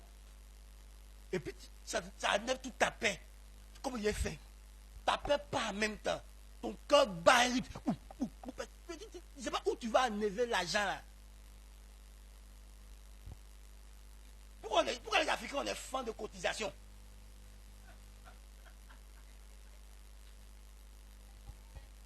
Pourquoi on est fans de cotisation? Parce qu'on n'a rien. Dans les familles où il y a l'argent là, quand du funérailles là, lui a dit, moi, il paye le cercueil. Lui a dit, moi, il fait ça, puis c'est fini. Il n'est pas de funérailles en compte. Et puis tout le monde reste. Mais nous, on fait plusieurs réunions. Souvent, on est 4-5 à s'associer pour creuser la tombe. 4-5 à s'associer pour payer le cercueil. Parce qu'il n'y a pas de nain. Donc, on est fans de cotisation. Et puis on avait ça à l'église encore. Frère. Toi-même, quand on veut t'appeler, hé Seigneur, hé Seigneur, pardon. Avant de décrocher, Seigneur, pardon. Pardon. Où je suis là, Seigneur, pardon. C'est-à-dire que vous devez ton propre portable qui intercède. Vous avez de mauvaises nouvelles. Parce que si on te donne de mauvaises nouvelles, il y a de là où. Non, le brise, il prend alors. Oh non, lui il est malade, d'accord. Vous l'avez amené à l'hôpital, c'est combien? Je vous envoie tout de suite le transfert. Après, je viens vous voir. Ouais, il est relax. Mais moi, le bois ici, tu m'appelles, je vous dis, il est malade. Il dit, hey. Mais il a fait comment pour être malade? Il y a comment faire? Il y a comment faire? Il y a comment déjà? C'est maladie? Hein? Donc, frère, levons-nous. Frère, ceux qui se lèvent là, ils s'en sortent. Ils vivent dans la paix. Ils vivent dans le repos. Ils peuvent s'offrir ce qu'ils veulent. Ils peuvent offrir aux autres ce qu'ils veulent. Parce qu'ils ont travaillé pour. Ils ont fait ce qu'il fallait. Nous, on ne fait rien. Il n'y a pas un chiffre qui n'a pas un don. Hein. On a tous des dons, des talents. Pour nous rendre bien. Mais on dit on ne veut pas travailler pour développer le talent. Frère. Il est resté 38 ans de sa situation. Parce qu'il ne voulait pas s'élever. Jésus lui a dit, mon ami, lève-toi. Lève-toi. Lève-toi, lève-toi, lève-toi. Lève-toi. Jésus lui dit, il faut te lever. Ah! Depuis là, tu es assis, tu es couché dans la roue. Aïe! Depuis les petits le voient. quand il va à Jérusalem, il vient là, il voit le gars toujours couché là. Il se lève pas, il dit, Babi, c'est bon, lève-toi. Lève-toi. Et il s'est levé, hein? Enfin, écoute-moi, Dieu va t'envoyer, lève-toi. C'est un enfant qui va t'humilier. Ça va te réveiller comme ça. Dieu va t'envoyer, lève-toi. Il dit, il y a des situations là, ça te fait lever. Ça te rend courageux. Ça te rend visionnaire. Il y a des situations qui vont vous faire tomber les écailles de tes yeux. Quand enfant que tu peux mettre au monde, il va mesurer la parole, bien secouer, et puis libérer ça. Tu vas avoir insomnie une semaine. Tu vas te lever. Aïe. Quand un enfant de 14 ans m'a humilié dans un couloir, il ne pouvait pas payer une maison de 50 000. Je dis aujourd'hui maintenant, je paye mon loyer, on ne va pas m'insulter encore devant ma femme et mes enfants. Mais ils n'ont rien dit. Mais dans leur cœur, hé papa, hé mon mari, un enfant ne va pas sur toi. C'est ce qu'ils ont dit dans leur cœur. Mais il faut me dire en face, je me suis délivré. Je paye mon loyer sans problème. Je travaille pour ça. On ne va pas m'insulter. À demain, je travaille pour autre chose. Pour que bientôt même, on ne me parle plus de loyer encore. Frère, lève-toi. Faut te lever. Si tu te lèves, Dieu, il va agir pour toi. Si tu te lèves, Dieu va faire il va rendre l'impossible possible. Il va détruire ce qui te paralysait. Il va détruire ce qui t'empêchait d'avancer. Lève-toi. Écoute-moi, quelqu'un a dit que l'échec, ce n'est pas le fait d'essayer et puis de ne pas réussir. C'est le fait de jamais même essayer. C'est ça qu'il y a l'échec. Mais quand tu essaies et tu ne réussis pas, tu as compris que ce n'est pas le chemin. Donc tu vas changer pour atteindre. Mais et toi qui agis là, et si l'effet ça ne marche pas? Et si l'effet ça n'avance pas? Reste là. Il ne faut pas prendre des risques. La vie c'est un risque. Frère, écoute-moi, tous les jours on prend des risques. Inconscient comme consciemment. Quand il rentre dans le cabinet, toi et puis le gynécologue, il a fermé deux dedans là. C'est un risque. Quand tu dis à la personne là, il faut me piquer. Tu connais ce qu'elle a mis dans le produit là pour te piquer. D'ailleurs, qu'est-ce qui te prouve qu'elle connaît veine, elle connaît à terre. Elle t'a dit que si j'ai été aide-soignante, je suis médecin. Elle t'a dit ça. Tu as cru. Qu'est-ce qui prouve que ce n'est pas une psychopathe qui a arrêté devant toi? Nous soyons sérieux. Quand tu montes dans le bagarre, ou tu montes dans le bus, ou tu montes dans l'avion, ou tu montes dans un bateau, le conducteur là, le pilote, le conducteur là, qu'est-ce qui te prouve qu'il est normal? Qu'il ne va pas être jeté dans quelque chose là-bas. Oui, un temps à Cocody, on dit qu'il pleuvait, les voitures étaient ralenties, il y a un chauffeur là, il dit les avions par terre. Donc il trouve que les gens qui ralentissent là, il a tué enfant des gens. Parce qu'il est entré dans l'eau, puis il s'est retrouvé quelque part avec la voiture. Les gens sont morts. Frère, moi quand j'ai passé, il veut porter pour une voiture. Il est pris, il dit Seigneur, je te confie le chauffeur là. Conduis-le, qu'il soit lucide. Il ne faut pas, il va aller ailleurs. Conduis-le. Il est pris. Actuellement là, c'est que tu ne sais pas là. La plupart des chauffeurs de bagarre haute, ils mélangent café noir. Café noir et puis non, ouais non. Et puis il est dedans. Donc imagine-toi que ça fait 3 jours, il n'a pas dormi. D'ailleurs, même quand il ne dort pas, c'est problème. Mais il a fait 3 jours, il n'a pas dormi. Il y a fatigue. Il y a café noir mélangé. Ouais non. Donc il n'est même pas lucide.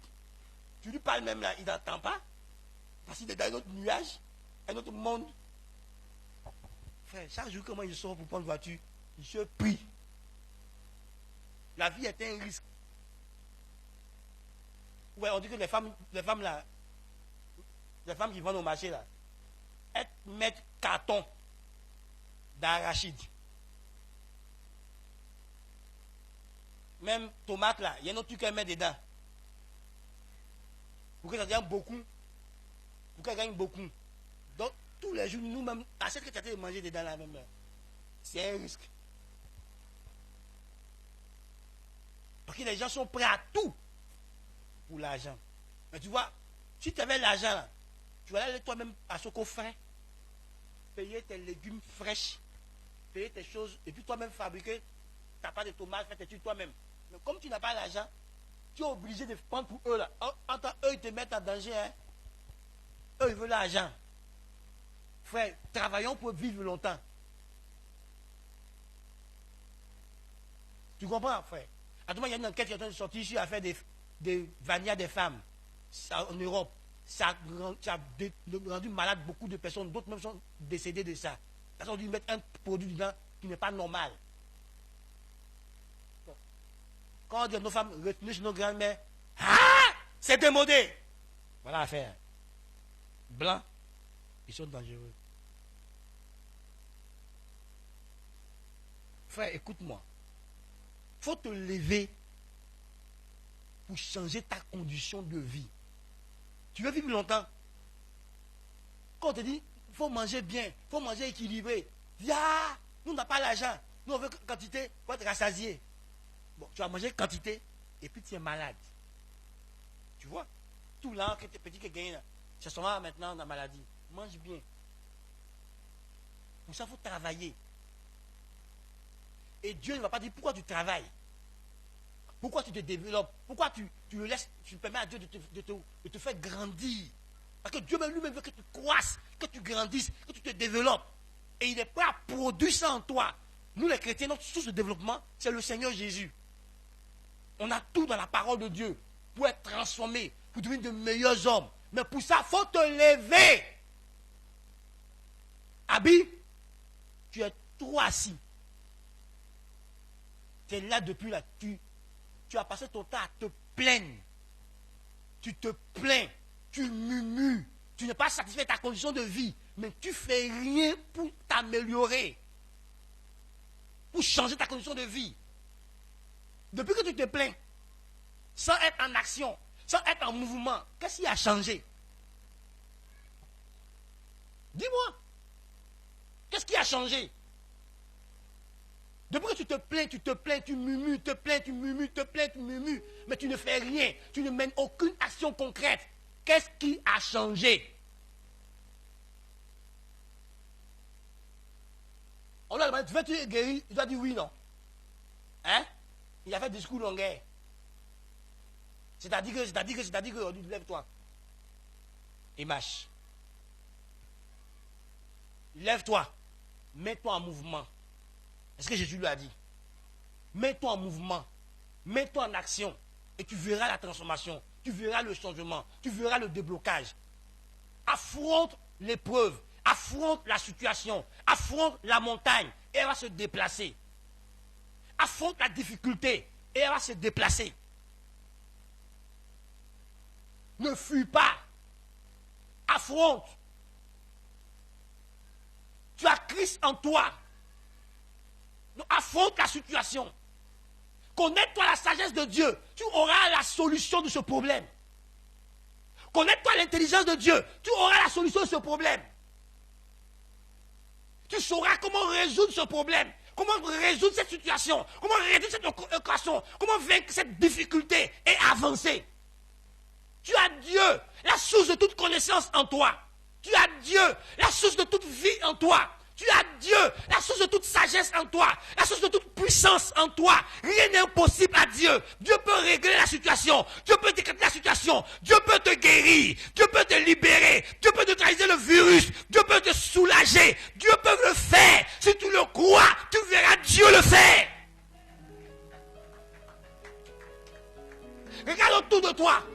Des hommes comme toi ont cru en Dieu.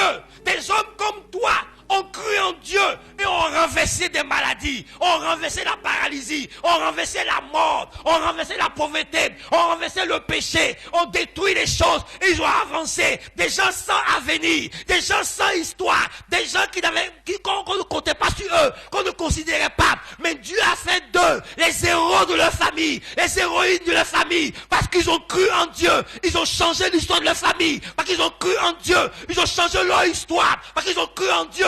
Ils ont rendu l'impossible possible. Des femmes stériles ont enfanté. Des lépreux ont retrouvé leur peau. Des aveugles ont retrouvé la vue. Parce qu'ils ont cru en Jésus-Christ. Et Jésus dit qu'il n'a jamais changé. Donc il peut le faire pour toi. Des gens ont retiré leur vie et la vie de leur lignée de la pauvreté à jamais parce qu'ils sont devenus des milliardaires.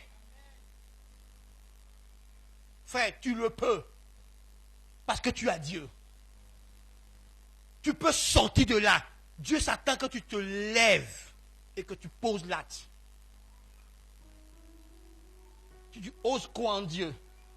Ta vie deviendra un témoignage vivant à la gloire de Dieu. Frère,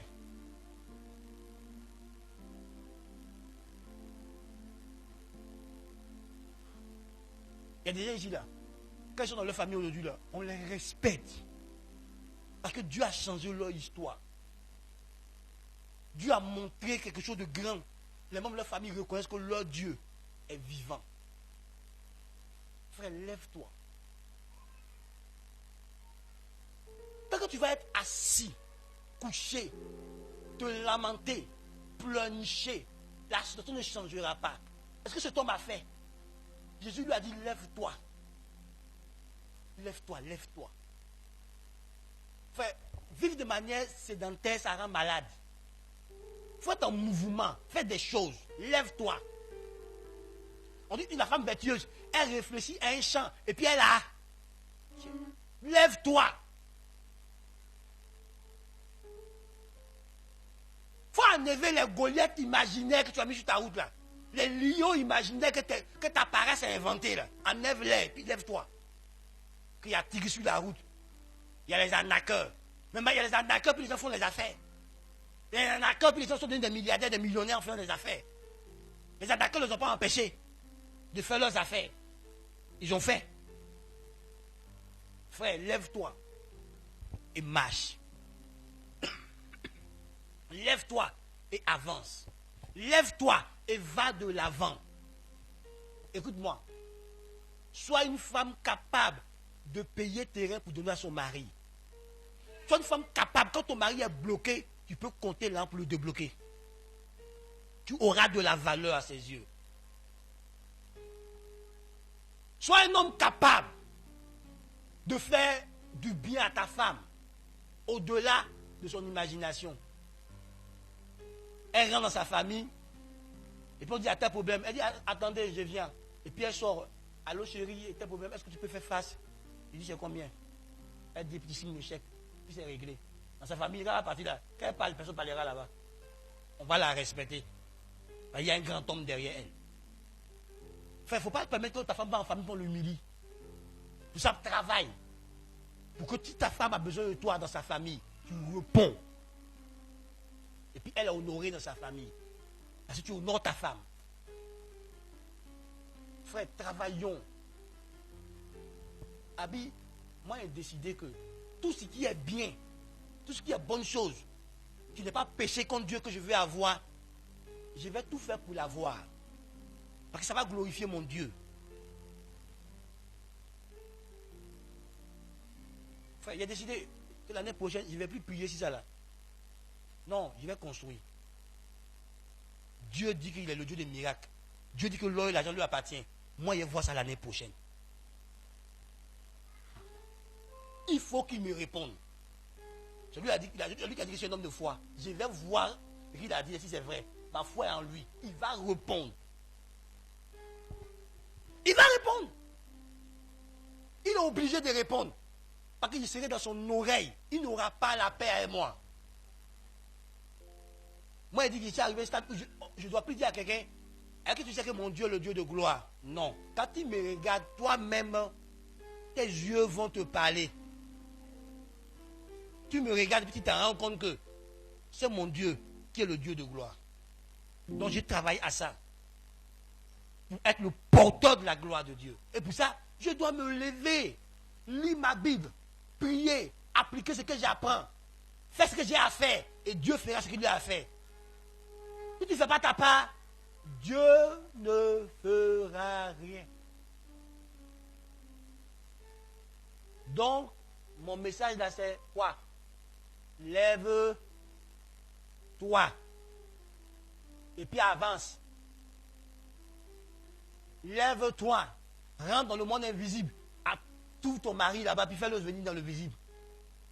Lève-toi, prends ton enfant dans le monde invisible, fais-le venir dans le visible. La Bible dit que tu étais béni de toutes sortes de bénédictions dans les lieux célestes. Donc lève-toi, va dans le monde invisible, prends ta bénédiction que Dieu t'a donnée, fais-la sortir dans le visible et tout le monde sera témoin de ce que Dieu a fait dans ta vie et au travers de ta vie. Que Dieu nous bénisse.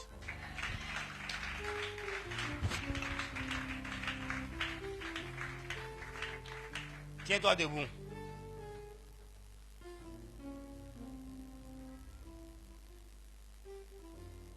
Tu vas prier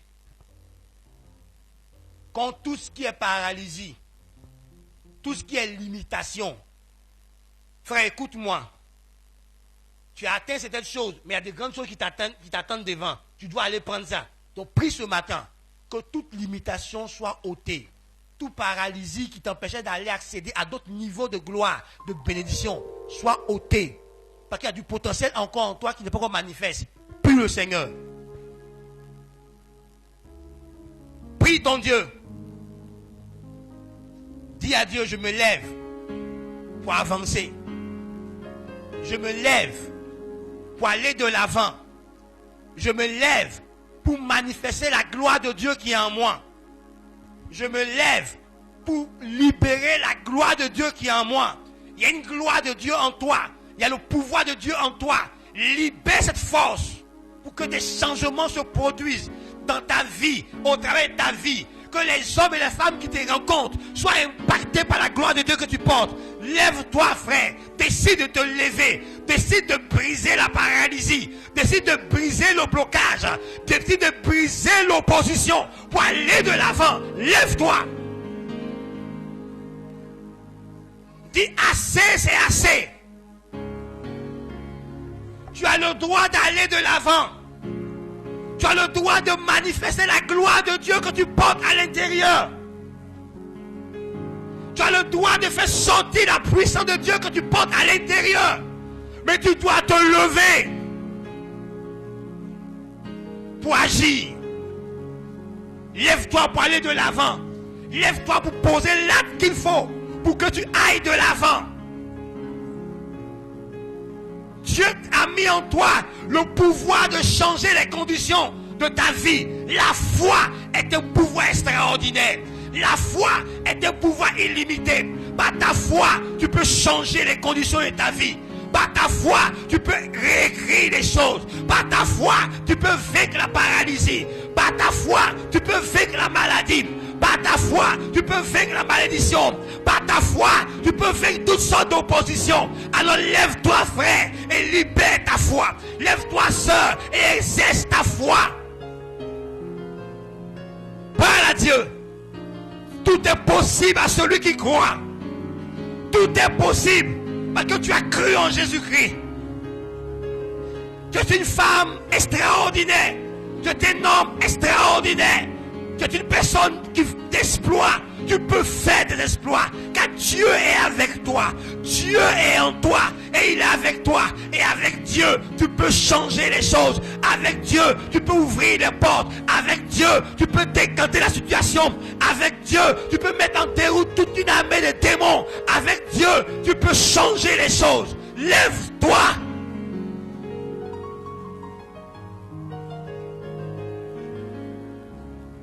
Décide que les choses doivent changer pour toi. Parce que Dieu est en toi. Jésus-Christ est en toi. Et la Bible dit que la meilleure position d'un pays appartient à ceux qui obéissent à Dieu. Ce qu'il y a de meilleur t'appartient. Et la nouvelle alliance est établie sur de meilleures promesses. Alors lève-toi, frère.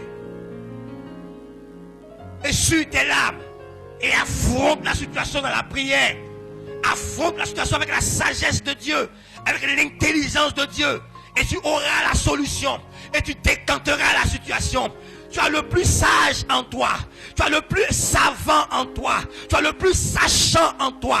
Entre en connexion avec lui, entre en communion avec Dieu et applique la sagesse de Dieu dans ta situation. Et la sagesse de Dieu va décanter la situation. La sagesse de Dieu va te résoudre le problème auquel tu fais face. La sagesse de Dieu en toi va te résoudre le problème auquel tu fais face. La puissance de Dieu en toi va résoudre la situation quelque face. Relâche la puissance de Dieu qui est en toi. Relâche la gloire de Dieu qui est en toi. Relâche l'autorité de Dieu qui est en toi. Relâche le pouvoir de Dieu qui est en toi. Et les situations vont être décantées. Et tu vas avancer. Et les démons vont être mis en déroute. Et tu vas avancer. Les portes vont s'ouvrir. Et tu vas avancer. Mon frère, lève-toi. Tu as un Dieu vivant. Tu sais un Dieu vivant. Tu sais un Dieu concret, tu sais un Dieu réel, un Dieu palpable. Il peut changer les choses, il peut faire de nouvelles choses pour toi. Lève-toi avec ton Dieu et agis avec ton Dieu.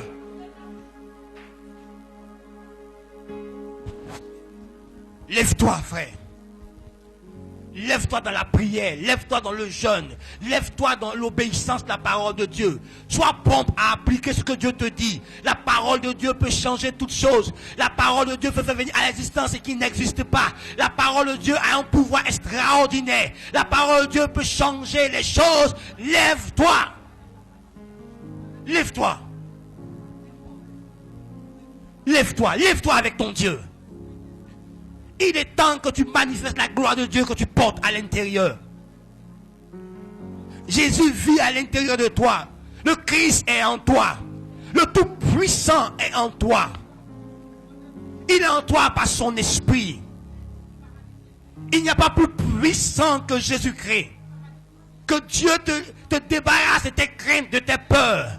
Que toutes ces choses qui te paralysent, qui t'empêchent d'agir, qui t'empêchent de te lever, que Dieu t'en délivre, que Dieu t'en libère. Au nom de Jésus, lève-toi et marche.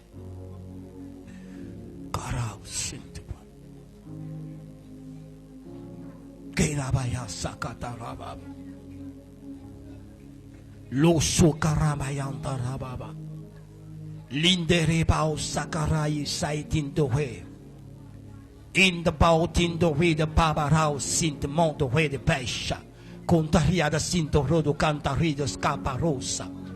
O marabayam de bois. Lève-toi, frère. Tu as un grand Dieu avec qui tu peux opérer des miracles. Tu peux changer les choses. Lève-toi.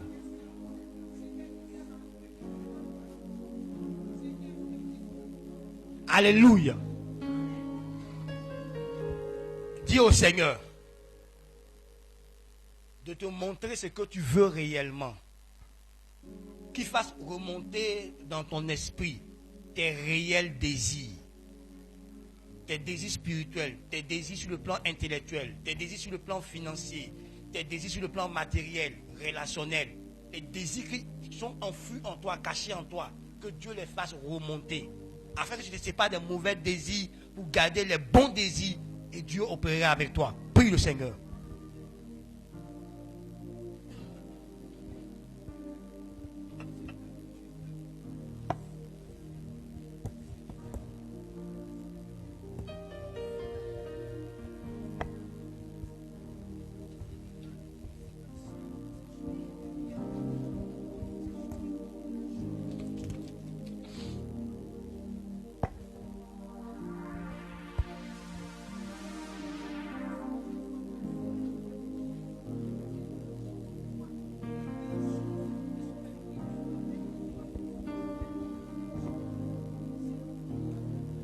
Que le Saint-Esprit t'aide à découvrir ce que tu veux, les choses auxquelles tu aspires, qui te montrent tes aspirations les plus profondes, tes désirs les plus profonds, que Dieu les fasse remonter dans ton esprit.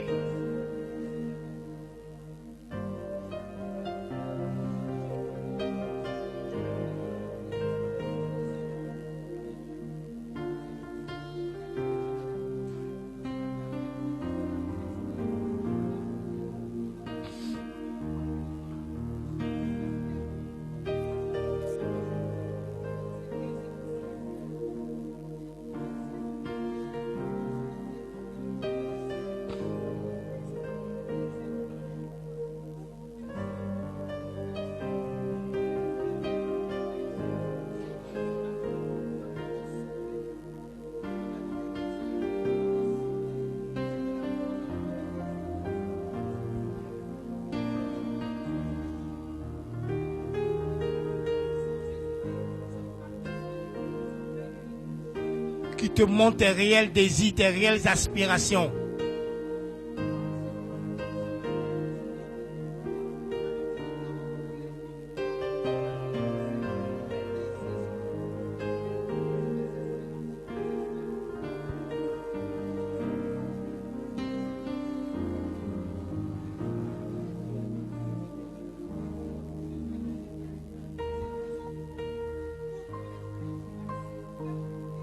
Alléluia. Que Dieu soit loué. Lève tes mains et ferme les yeux.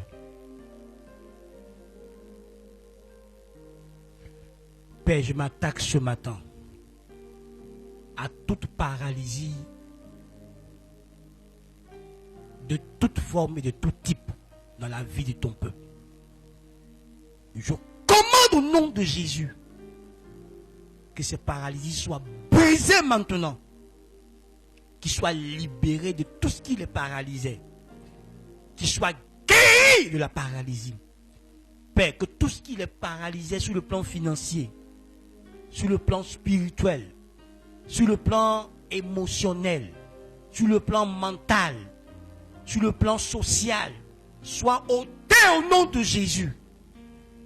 Que les complexes qu'ils ont à l'intérieur, complexes d'infériorité, complexes de supériorité, soient détruits au nom de Jésus. Répare l'image qu'ils ont d'eux-mêmes. Donne-leur d'avoir une bonne image d'eux. C'est pourquoi je te prie de leur communiquer l'image que toi tu as d'eux. Qu'ils se voient comme toi tu les vois. Au nom de Jésus-Christ.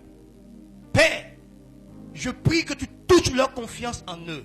Et qu'ils soient confiants dans la vie. Qu'ils affrontent la vie avec une ferme assurance. Avec la confiance. Tu nous as appelés à vivre par la foi. Dieu donne à chacun de marcher avec foi. Et que Père, cette foi leur donne accès à la gloire de Dieu. Et qui manifeste la gloire de Dieu. Car la création entière attend avec un ardent désir leur révélation en tant que fils de Dieu. Donne-leur de se manifester en tant que fils de Dieu. Je prie au nom de Jésus-Christ. Donne-leur la force de se lever. De se lever dans tout domaine de leur vie. De se lever face à toute situation. Et à transformer ces situations par la gloire de Dieu qui porte à l'intérieur. Au nom de Jésus-Christ. Aide-les à réaliser, Seigneur, que tu habites en eux. Que ta sagesse est en eux. Que ton intelligence est en eux. Que toutes sortes de savoir est en eux. Que ta force est en eux. Que ton autorité est en eux. Que ta puissance est en eux. Et qu'en puissant en toi qui vit en eux, ils peuvent transformer l'histoire de leur vie. Mais aide-les à se connecter à la personne divine qui vit en eux. Et agir en accord avec toi. Et que leur vie soit transformée. Leur vie soit changée. Pour la gloire de ton nom. Au nom de Jésus-Christ. Donne-leur, Père, de dépasser leurs limites.